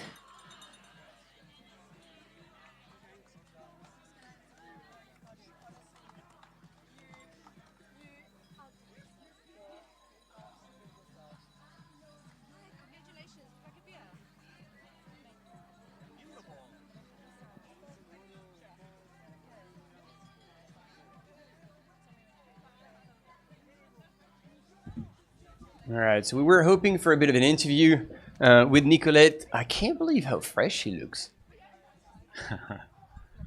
Yeah. It's just a bit of a struggle to open that beer. Good old Jack Black. So an incredible run there today from South Africa's very own Nicolette Griffin as she etches her name on the history books here at the second running of the 100 miler at the RMB Ultra-trail Cape Town. She pulled out last year. She had unfinished business. Constantia Glen, I think it was last year where she pulled the plug. But this year she was all focused and all conquering. What an incredible run from Nicolette Griffin. We're going to get across to an interview with her and Tatum shortly. Tatum's going to ask her a couple of questions and we can find out what's going on. So Remember, your inaugural winner in 2014 in the 100K as well. So now she's a double winner here at the RMB Ultra-trail Cape Town, both in the 100 and the 100 miler. Let's hand over to Tatum and see what Nicolette's got to say. So here we are at the finish line with Nicolette, our winner of the RMB Ultra-trail Cape Town 100 miler. And I have to say, your race was phenomenal. I got emotional seeing you cross the line today. I know the last time you were here, you had to pull out. So I tell you, I don't know how you did it, but can you tell us how you did it? Because you overcame a hell of a lot out there today. I just had a good day, and I think that's the way it works often with athletes. And yeah, I've had a couple of bad runs lately, but it was really nice to be able to run at my full capacity in terms of like athletically and physically, and not have issues like nutrition and, you know, all the other things, cramping or whatever. So everything came together, and yeah, I had a great run, really, like loved it, and yeah. You had an exceptional run and everything did come together. But Nicolette, I do know that nutrition is quite a big thing for you. So what did you do differently today? I came into the race with the mentality of hiking, approaching it as a hike. And I really took, especially the descents, easy. And I just didn't put any pressure on my gut. I wanted to keep the intensity low and eat real food and yeah, hydrate properly. And I think just dropping the pace and not going into it with a racing mentality enabled me to do that. Well, you did it perfectly. Put your hands together. Our winner of the RMB Ultra-trail Cape Town 100 mile 2023. Unbelievable. Now you can have some very well-deserved rest.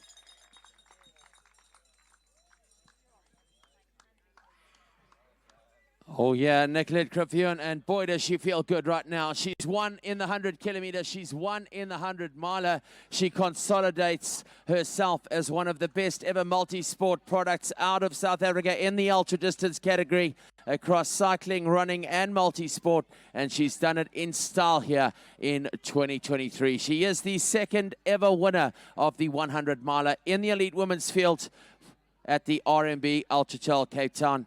And what a day it's been. Well done and welcome home. Thanks, Max. Always the right words to bring those athletes home. Max, one of our speakers, actually has commentated 4 times in the Olympics, and he'll be in Paris again. So, you know, some of us have a real heavy jobs, like not just talking into a mic.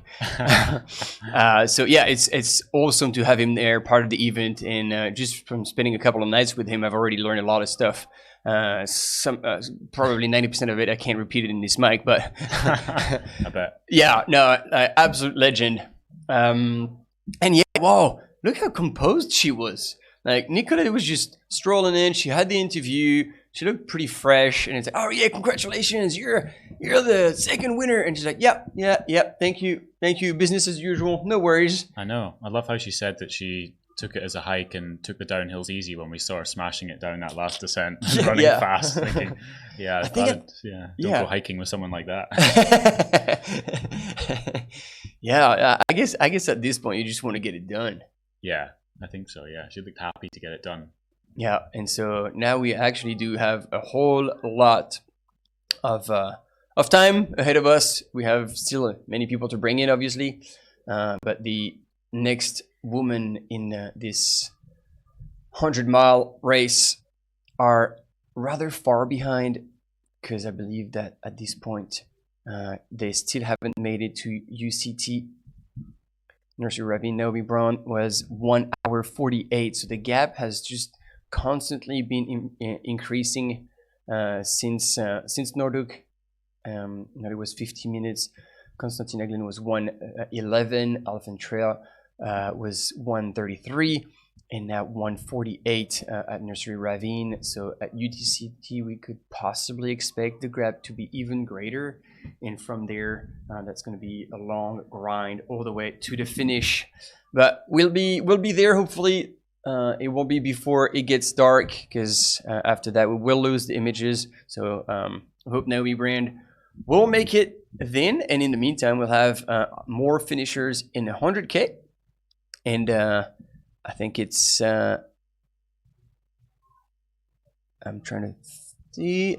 Anneli Benz is getting close, and Luke Webster as well, if I'm getting that right. But I mean, the GPS trackers have been a bit wonky lately, so I'm not too sure if we can trust that 100%.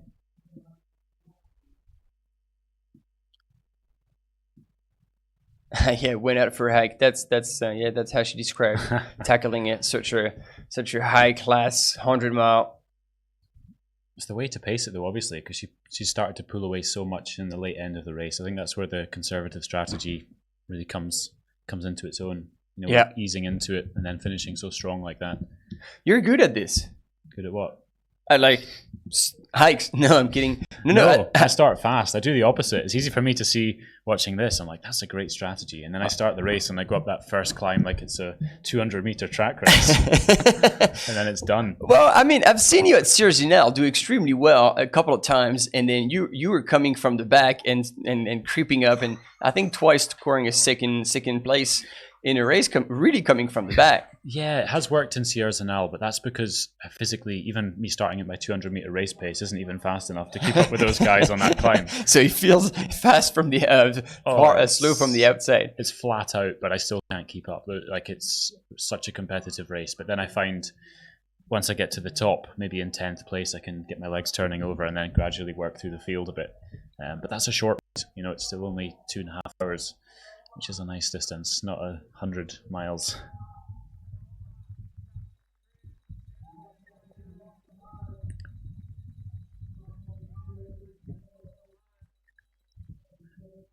Oh, and that's a bright smile for Varvara. 4th place, ladies and gentlemen. Man, she fought hard. She was in 3rd place at some point, but eventually had to fall back a little. But look at that smile.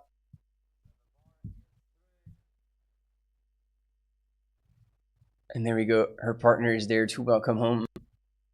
Oh, that's a hug that says a lot. Oh, Ekaterina is here to congratulate her.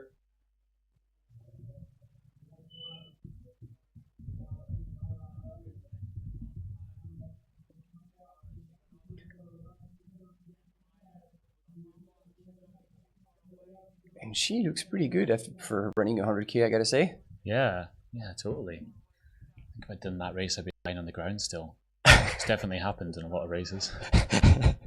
Everyone's strong at the end of this. It's a nice time to finish now. It's just getting a little bit cooler and yeah. It's getting close to beer o'clock. It's already been for a lot of these runners. I was even impressed that Ruth was downing an IPA. Usually she says she doesn't really like that. She's more of a cider person, but yeah. Oh, she was happy. They've got it at the end, in those big ice cooler things, with the ice and water. They're ice cold and they just put it into your hand and you're like, I've never drank a beer in my life, but then they put it in my hand. I was tempted yesterday. Tempted, but you didn't quite cross that line, did you? Well, they'd already been sick once in the day. I thought, well, maybe not best to do it here. Fair point. Just went for the safe option of some cola. Yeah, that'll sort you out. And Dima coming in with a pizza. Yeah, it's good, man. Rare to see Dima with a pizza. It's Is that unusual for him? Yeah, normally he's a avocado bulgur and chicken guy. Every day he eats like about 6 avocados, a massive mountain of rice or bulgur wheat, and then either chicken or salmon or something. He has a really good. He eats a lot of food, but it's always like very healthy. Is that the secret to having such big quads? Everyone wants to know the secret of having such big quads from Dima, but I don't know if he'll ever tell us that. And so so that was Varvara Shikanova in 4th position. Sorry. And wow, that finish line is now on fire.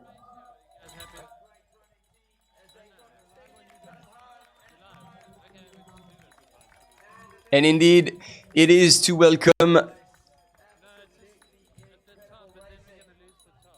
Is that in Meyer? No, it is not. Can I get a little help from the chat? Number. And this thing is getting less and less reliable.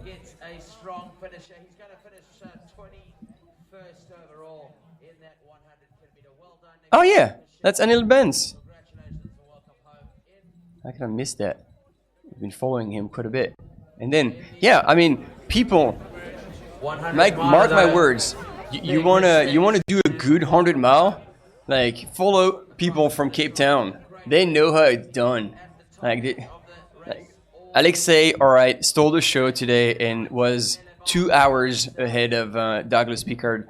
But then Chris Ngaka and Anneli Bans took third and fourth respectively after a hell of a race, 26 hours and 20 minutes. What a day. And on the right hand side, Varvara taking a final shot with her medal. You gotta do it for the gram. And then we're getting a pizza delivery here. Oh, I know it's not for me. This is the pace we need to keep up at. Like, Robbie needs half a pizza every 2 hours, otherwise the poor man doesn't survive. I know. And yeah, we've got more people coming in. We want to see you jump up and down in the in the chat. And there we go. That means 42 avocados a week. That's the secret sauce from Dima. Yeah. And thanks to Socialite, you were faster than us, or than me actually, to figure out. Like I just have way too many. Just finished. Yeah, way too many tabs open, and we got another finish here.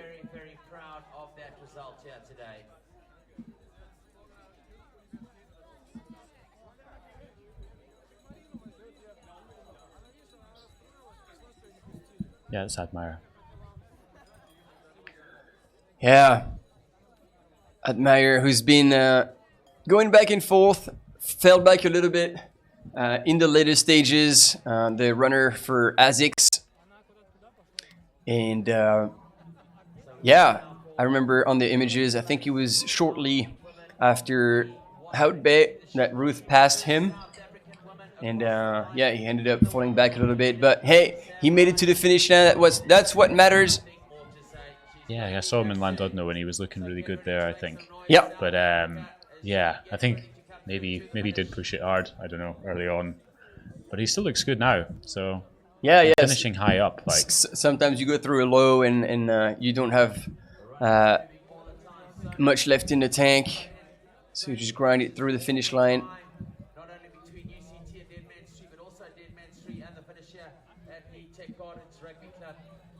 And so now we have to kind of ping pong between the 100K and the 100-mile runners. So it can't be too long till Sam comes through, I think. Samantha Reilly. And we're still waiting for Luke Webster as well. In the 100-mile. Yeah, in the 100-mile. Because he's the next one up after Nicolette. And Nicolette has crossed the finish line quite a while ago now. He was 28 minutes behind at the Desman tree. That final turn, final dive into the finish.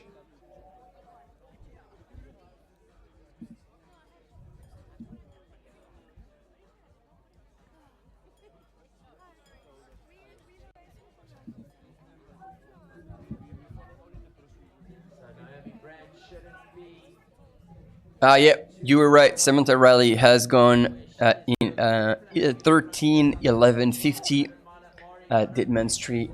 So that's like 14 minutes ago. So yeah, she'll be here. Yeah, any minute. And Josh, one place back. Josh Bakker-Dios. I know him a bit. Lives in Scotland.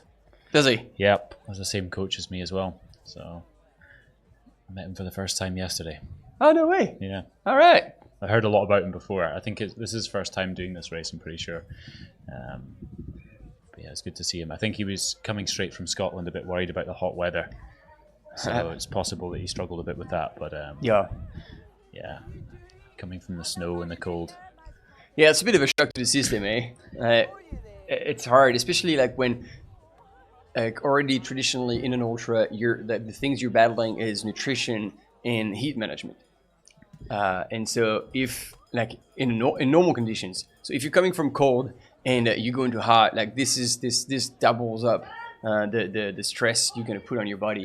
Yeah, totally. I think that's why it's important to try and come out early if you can. Or I know Josh was talking about doing some sauna training and things to get used to it, but it's just not quite the same as being fully immersed in it and doing your runs in hot weather. But obviously not everyone has the ability to come out somewhere warm 2 or 3 weeks before a competition. So yeah, obviously it's fine if you live in Cape Town though.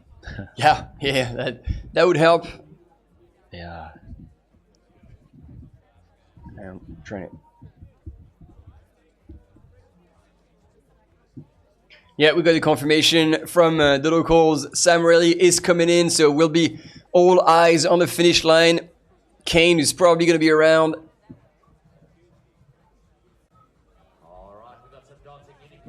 Let's jump to the pre-finish. Yes, she has gone through, and that's some 200-300 meters away from the finish line. Awesome. For a South African female in the 100K. Absolutely. Tato just through that last pre-finish, so she's going to be turning off the tarmac and she'll be making her way up that last little climb. All right, we're going to let the finish line peeps bring her in. But Sam Reilly, ladies and gentlemen, come on South Africa, let's get to the finish line. It's our first South African woman in the 100 kilometers. She can hear us. She's getting ready to dance for us, and she is close. Sam Reilly, where are you? What an incredible day for her today. I tell you what, incredible day it has been. I can see her mom, Maxine Reilly, right here at the finish line. She's getting so excited. Where is Kane? Kane, come on over to the finish line. Sam, we know you are close, sister. We are waiting for you. We can't wait to call you home. Any minute now. Thank you. Those cowbells are starting to ring in the corner. Is she there? Do you see her? There she is! South African woman coming home, Samantha Reilly. What an unbelievable run she has had. I'm telling you right now, her mom, her brother could not be prouder at this moment. The unicorns have decided to run with her. There she is! Very good. Unique, special, incredible. Samantha Reilly. Well done, Sam. Let's go for another lap. She's been in a dream world all day, and what a way to finish. Can you believe it? I almost thought I saw some unicorns follow her across the line. Welcome home. It's a day of hundreds and thousands, unicorns and rainbows. Sam Reilly has the perfect day out on the trails here at her 100 kilometer RMB Ultra-trail Cape Town. What a day, what a day.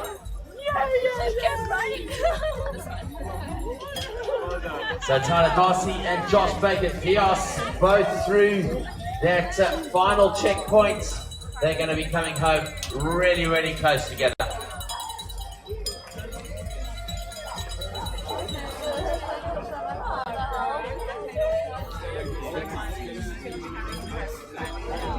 Sam getting a lot of love.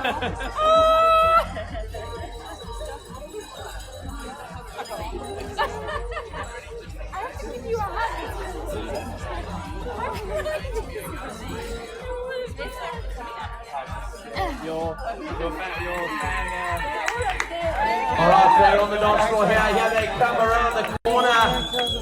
Two more. Get through. Let's get ready to bring them home. Ladies and gentlemen, Tyler Darcy from Canada. Josh Baker Dios from Great Britain. They're going just over 13 and a half hours. Oh man, what a day. What a day.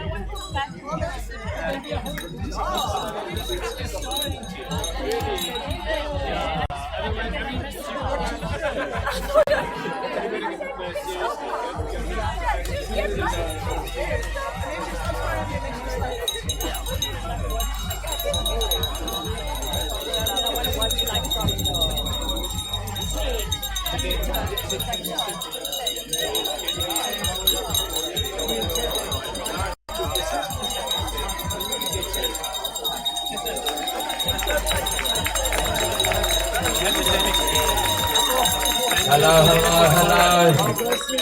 There we go. Congratulations and welcome home. Getting through Josh Baker-Dios out of Great Britain. Sorry, Josh. And Josh Baker-Dios having a great day out there today. TGB in the house. I'm sure that weather was kind to you out there over the last 13 and a half hours. Congratulations on your result today, Josh. Well done.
All right, looks like you're. How do you call it? No, but not necessarily countryman, but like being coached by the same person. Oh. Is there a name for it?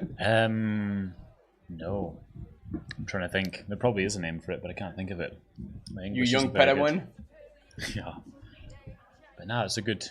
I don't know if Josh will be happy with that. We'll have to check in with him and see. But yeah, I think it's pretty tough coming from like the UK when you're not used to big steep rocky mountains and then starting 100k with the run up platyclip in like hot conditions. Yeah.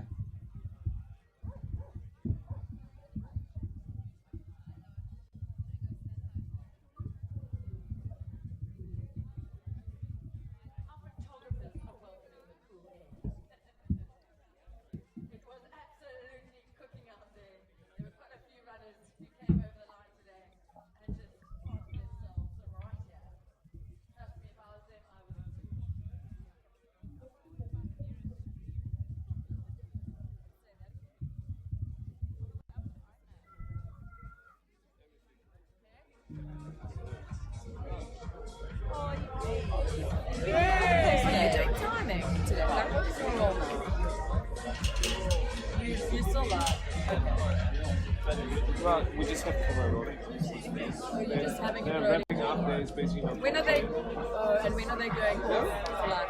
This after the third female. Yeah, this is very impressive. Very impressive tripod for a phone. Yeah. Well, at least it can't blow over. If the wind was to come up, it can't blow over. So you got it one phone and then another phone. So I'm assuming that this is recording. Okay, to keep the phone up. And you're obviously wirelessly transmitting to Cell phone reception. Yeah, well, wirelessly transmitting to live. If they want to choose it. So it just keeps running until they switch to it.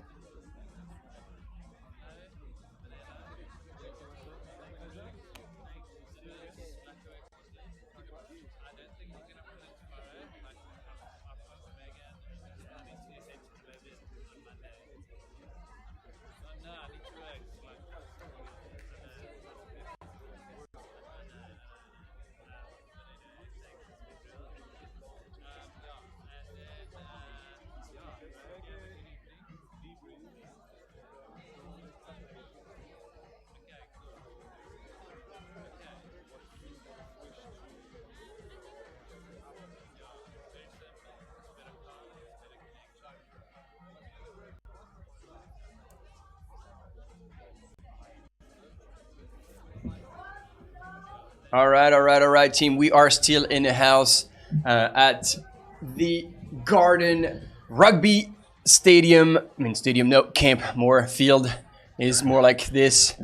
And it's been hosting incredible emotions. We've seen people in the zone at the start line and people coming. We've seen tears. We've seen unicorns.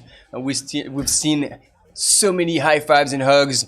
So this was the one wish that our race director, Stu McCann, was hoping for at the beginning of the weekend, and he surely has been served. So Robbie, I think we're getting close to a wrap here. Obviously, we're going to keep the camera rolling on the finish line so you can see all the runners coming in. But let's start with the first race of the weekend, the 55K. What do you recall from that race for yourself first, and then we'll move on to all the races and see if you've been keeping up. A lot of pain. No, I think the 55 was a great race. I thought the race, like Toni and Caitlin, was like a really good head-to-head battle. Like both of them being really strong this season, in OCC and things. I thought that was a really good battle. Obviously, Toni came out on top, and then Lisa from Germany, she was third, I believe. Yep. And my race, I don't know. I couldn't watch it because I was running it. So well, we watched it from the outside. It's pretty cool to watch and see you also in control, because people were starting to ask, but he's way slower than last year and that. And it's like, we explained. But in 2 weeks, he's running another 50K. Which is a stupid idea. I would never recommend doing it. It's good. Don't do what I do. Do what I say. It's always a great advice. I won't do it next time. It was just one of those last minute things, with UTMB. I didn't really understand all the rules like everyone else, and then thought it's just easier to try and get that qualification done. But anyway, that's another thing. True. About. But, and then last night at 5 p.m. we launched some 130 runners into 100 miles, and what an adventure, what a journey it's been. There's been carnage, there's been people dropping out, but there's also been incredible successes, and I can't help but think about your teammate Alexei, who's delivered and scored so high in that race. He came back and he had announced it. He had put it on the table during the pre-race interviews, like, I'm coming back to do better than last year. And last year he was second. Yeah. So clearly that was the only one option to better his performance from last year. And he did well. Same. Like, he didn't get excited at the start. He was in second place. Vasily was leading with a very aggressive start, and then eventually Alexei took the lead and then was never to be seen again, winning by a 2-hour margin over Douglas Picard and Chris Ngaka. Yeah, it was very impressive. I mean, Alex was actually sick about a week ago, and he wasn't even sure he was going to do the race. So I think he was worried. He was really panicking in the last days to recover in time, and he did. I thought he would recover in time. He seemed a lot better about 3 days ago, but he has. I mean, incredible. Yeah. What a turn of event, and shows like he was prepared. He had done the work, and mentally he was checked in to go for the win. And if there was anyone else who looked like he was ready for the win right from the start, it was another of your teammate, because you guys have been trusting the podiums. We've been all over the place. Is Dimitri Mitiev. Wow, what an incredible run he had. Probably 2Ks into the race, he started pulling away already, smiling, waving at people. You could see he was feeling not only confident, he knew the work had been done, and he just didn't have a plan B. He just, I'm going for the win. And despite a fall coming off Table Mountain into Londando, that didn't stop him. You were there. You guys cleaning up proper, but he didn't say much and just kept tracking forward. And the whole day has been like this. And he's managed to secure a fantastic win. Yeah, because last year, remember, he was joint first with Hannes Namberger. And they crossed the finish line together holding hands. And I think that was amazing because he won. But I also think Dimo was thinking, but I also just want to win this on my own. Very true. Be the first one over the line. Very true. I think that's exactly what he wanted coming back into this. And he got it done in 10:43.06, followed by American Caleb Olson, who did, needless to say, very well, taking second place in 11:02.28, followed by Anthony Costellis, another American runner, coming 20 minutes later in 11:24:08. And both these runners, there we go, you have it on your screen, and both Caleb and Anthony are good friends, training partners, and you could, oh man, you could feel it. They crossed the finish line, gave a big hug to each other. They were absolutely stoked for one another about their respective performances. And then possibly like on one of the MVP, I would say Thibaut Barognan, because when he came into Hot Bay, man, he looked dead. Like he looked like he was going to be picked up by the rubbish truck, and that was going to be a done for him. But no, he sat there, rallied, and came back super strong to take a 4th place. Simon Devaux de Marigny as well. And thank you to all of you in the chat, because you've been giving us all the details. It's from Mauritius Island. Didn't have crew. Doesn't have a sponsor. Whoa. And that's his birthday this weekend. Wow, what a birthday. Yeah, so he's probably going to be out celebrating hard. And then Mads Loring, Johannes Slow, who was doing really well. I'm really happy to see him in the top 10, local favorite.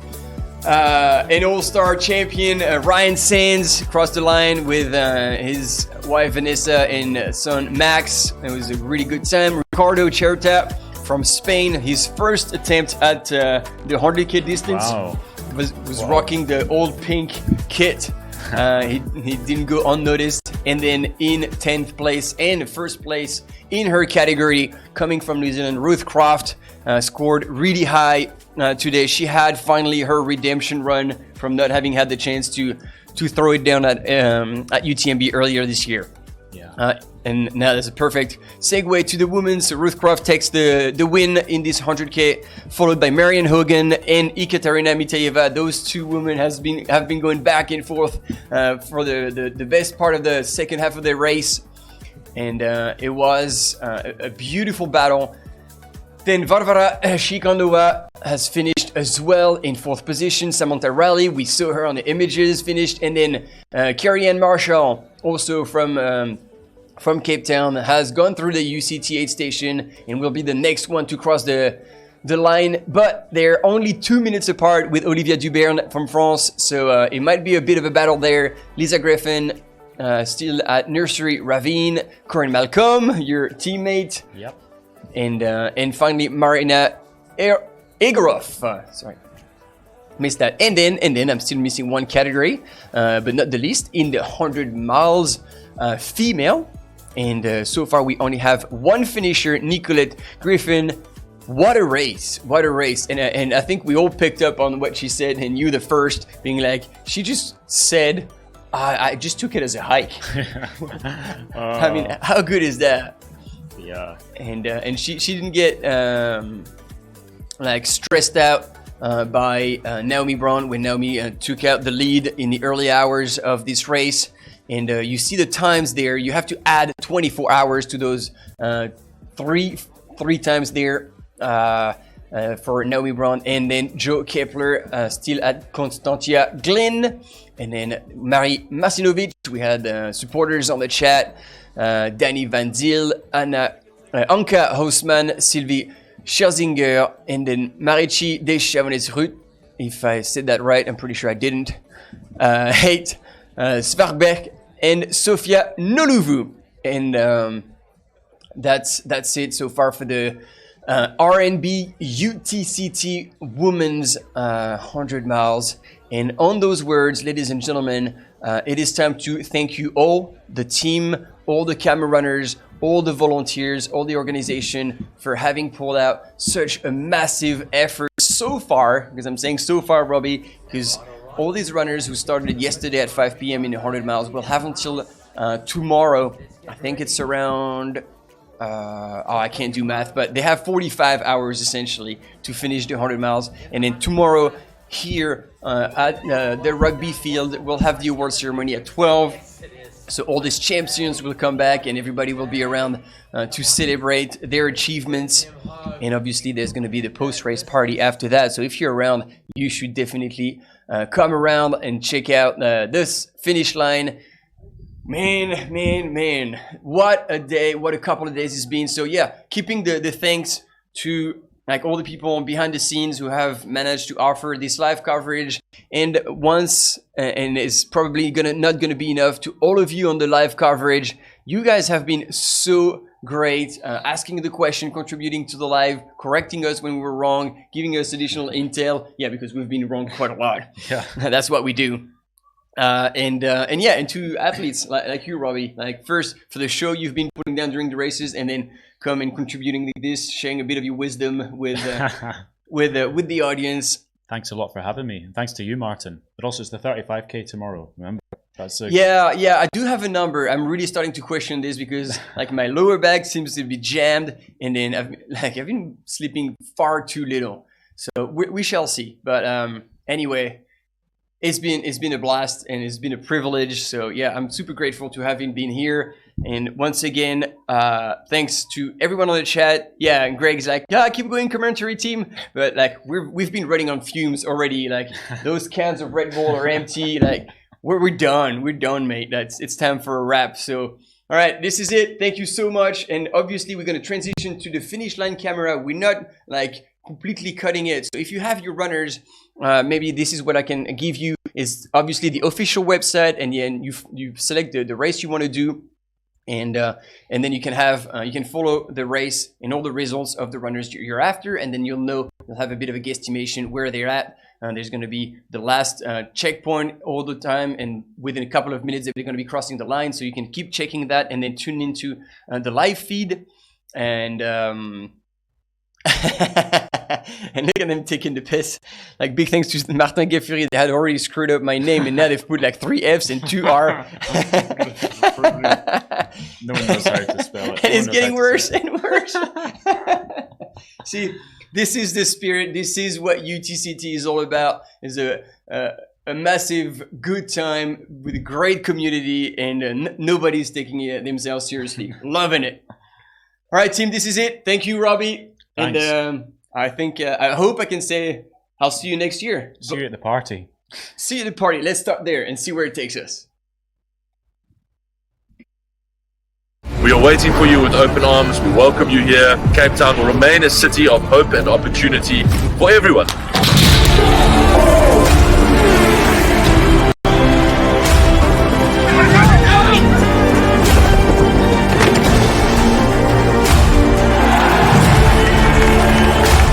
Cape Town is open, safe and ready to host you.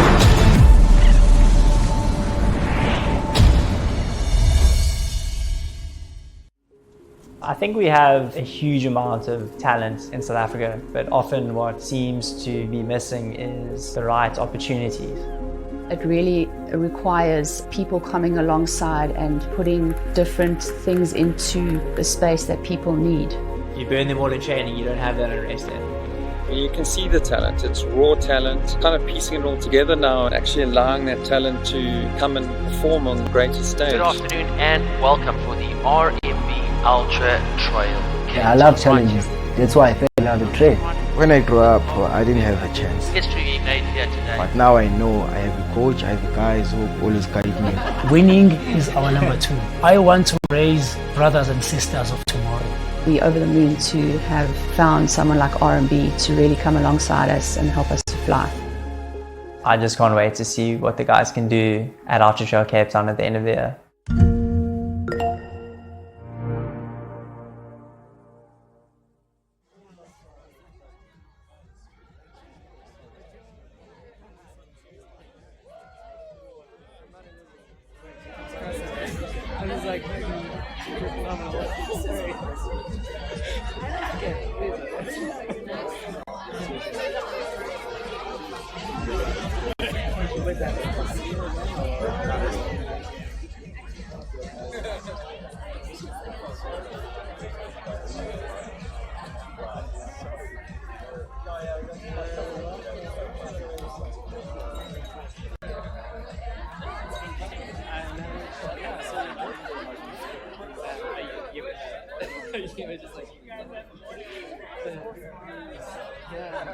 And then you go into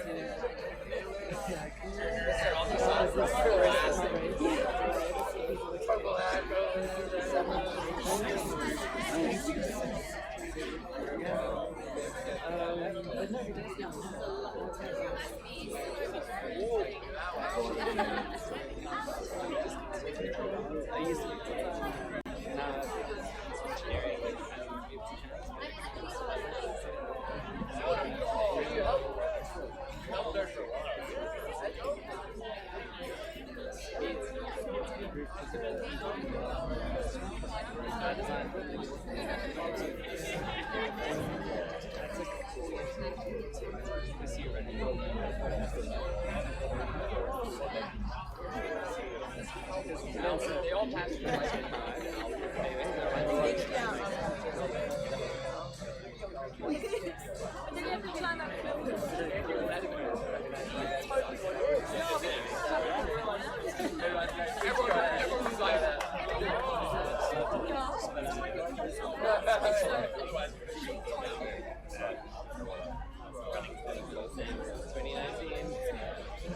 a new pump.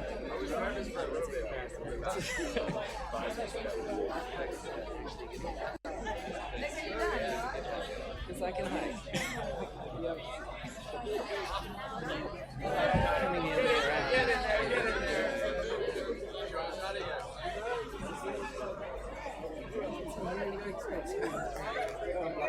Once he got to the top, and then he started running.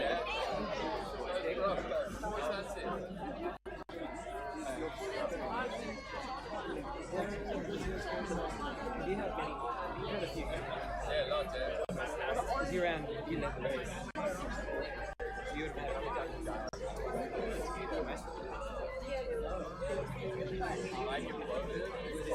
One chat, he went up.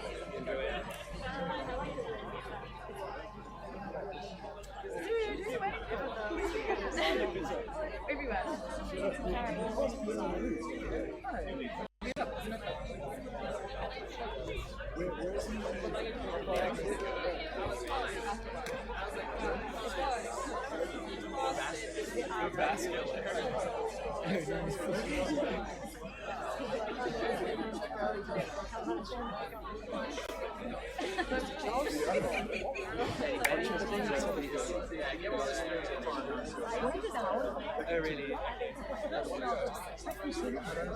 Just in case anyone does. Never get much taller.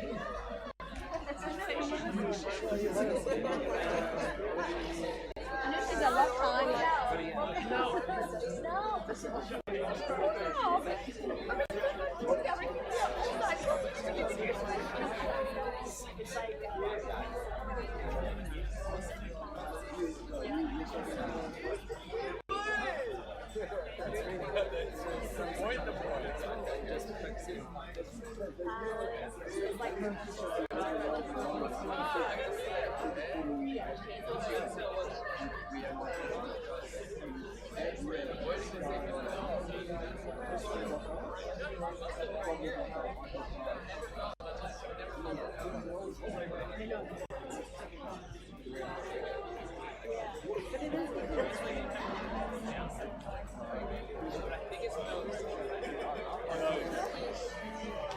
So we had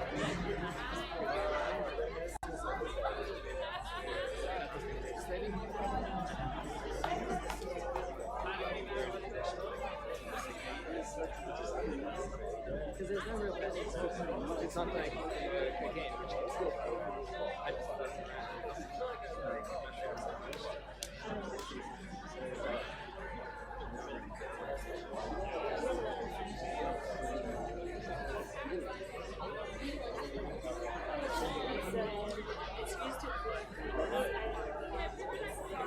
Come back.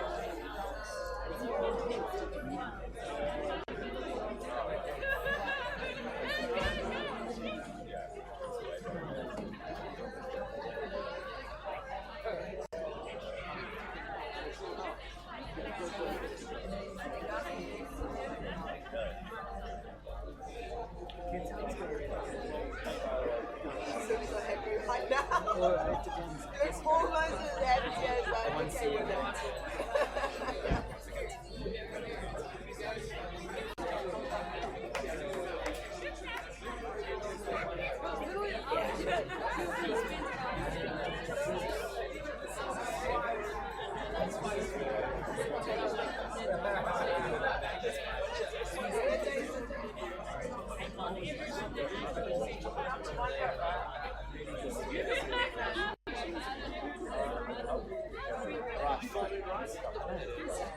I've never done it before. Went straight there and then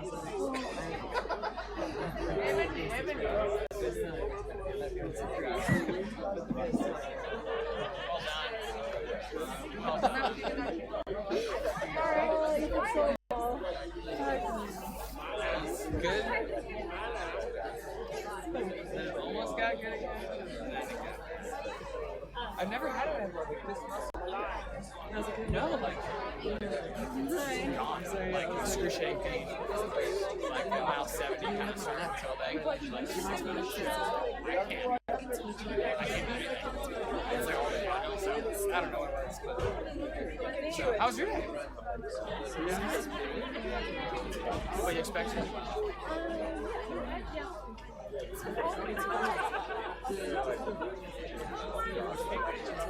Oh, is that out of the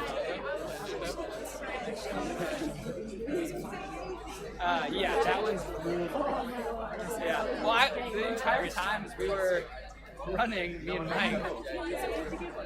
Yeah, we ran really well until we didn't. Almost exactly. Almost exactly. I was like, lasted. Oh yeah. Yes, you did. I would have forgotten that. But then Mike. Yeah, we ran together for most of the night. Yeah. Well, helps did it too. Thank you so much. He went out fast. So it's like really slow pushing downhill. So I'd catch him on the uphill. So I think I'm proud of how I came back. Someone was able to somehow I was able to resurrect this a little bit where I could run.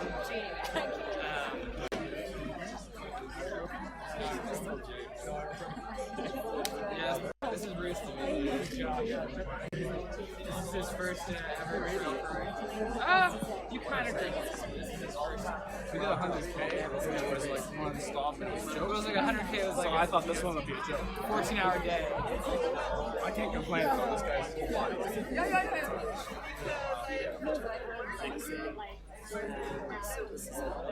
I went from like 6th to 3rd. Then I was running 3rd for a bit. And I was like, and then the Russian in front of me that was in one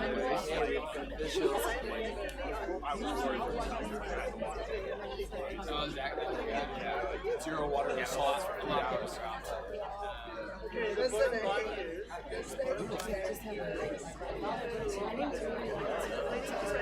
Just like it wasn't vert heavy.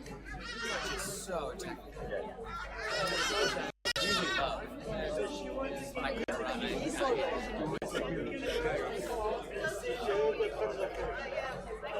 You ready to hanging out to away from people? Just tight.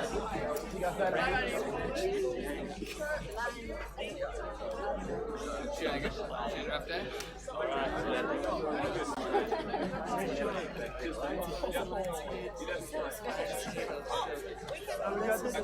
Family here?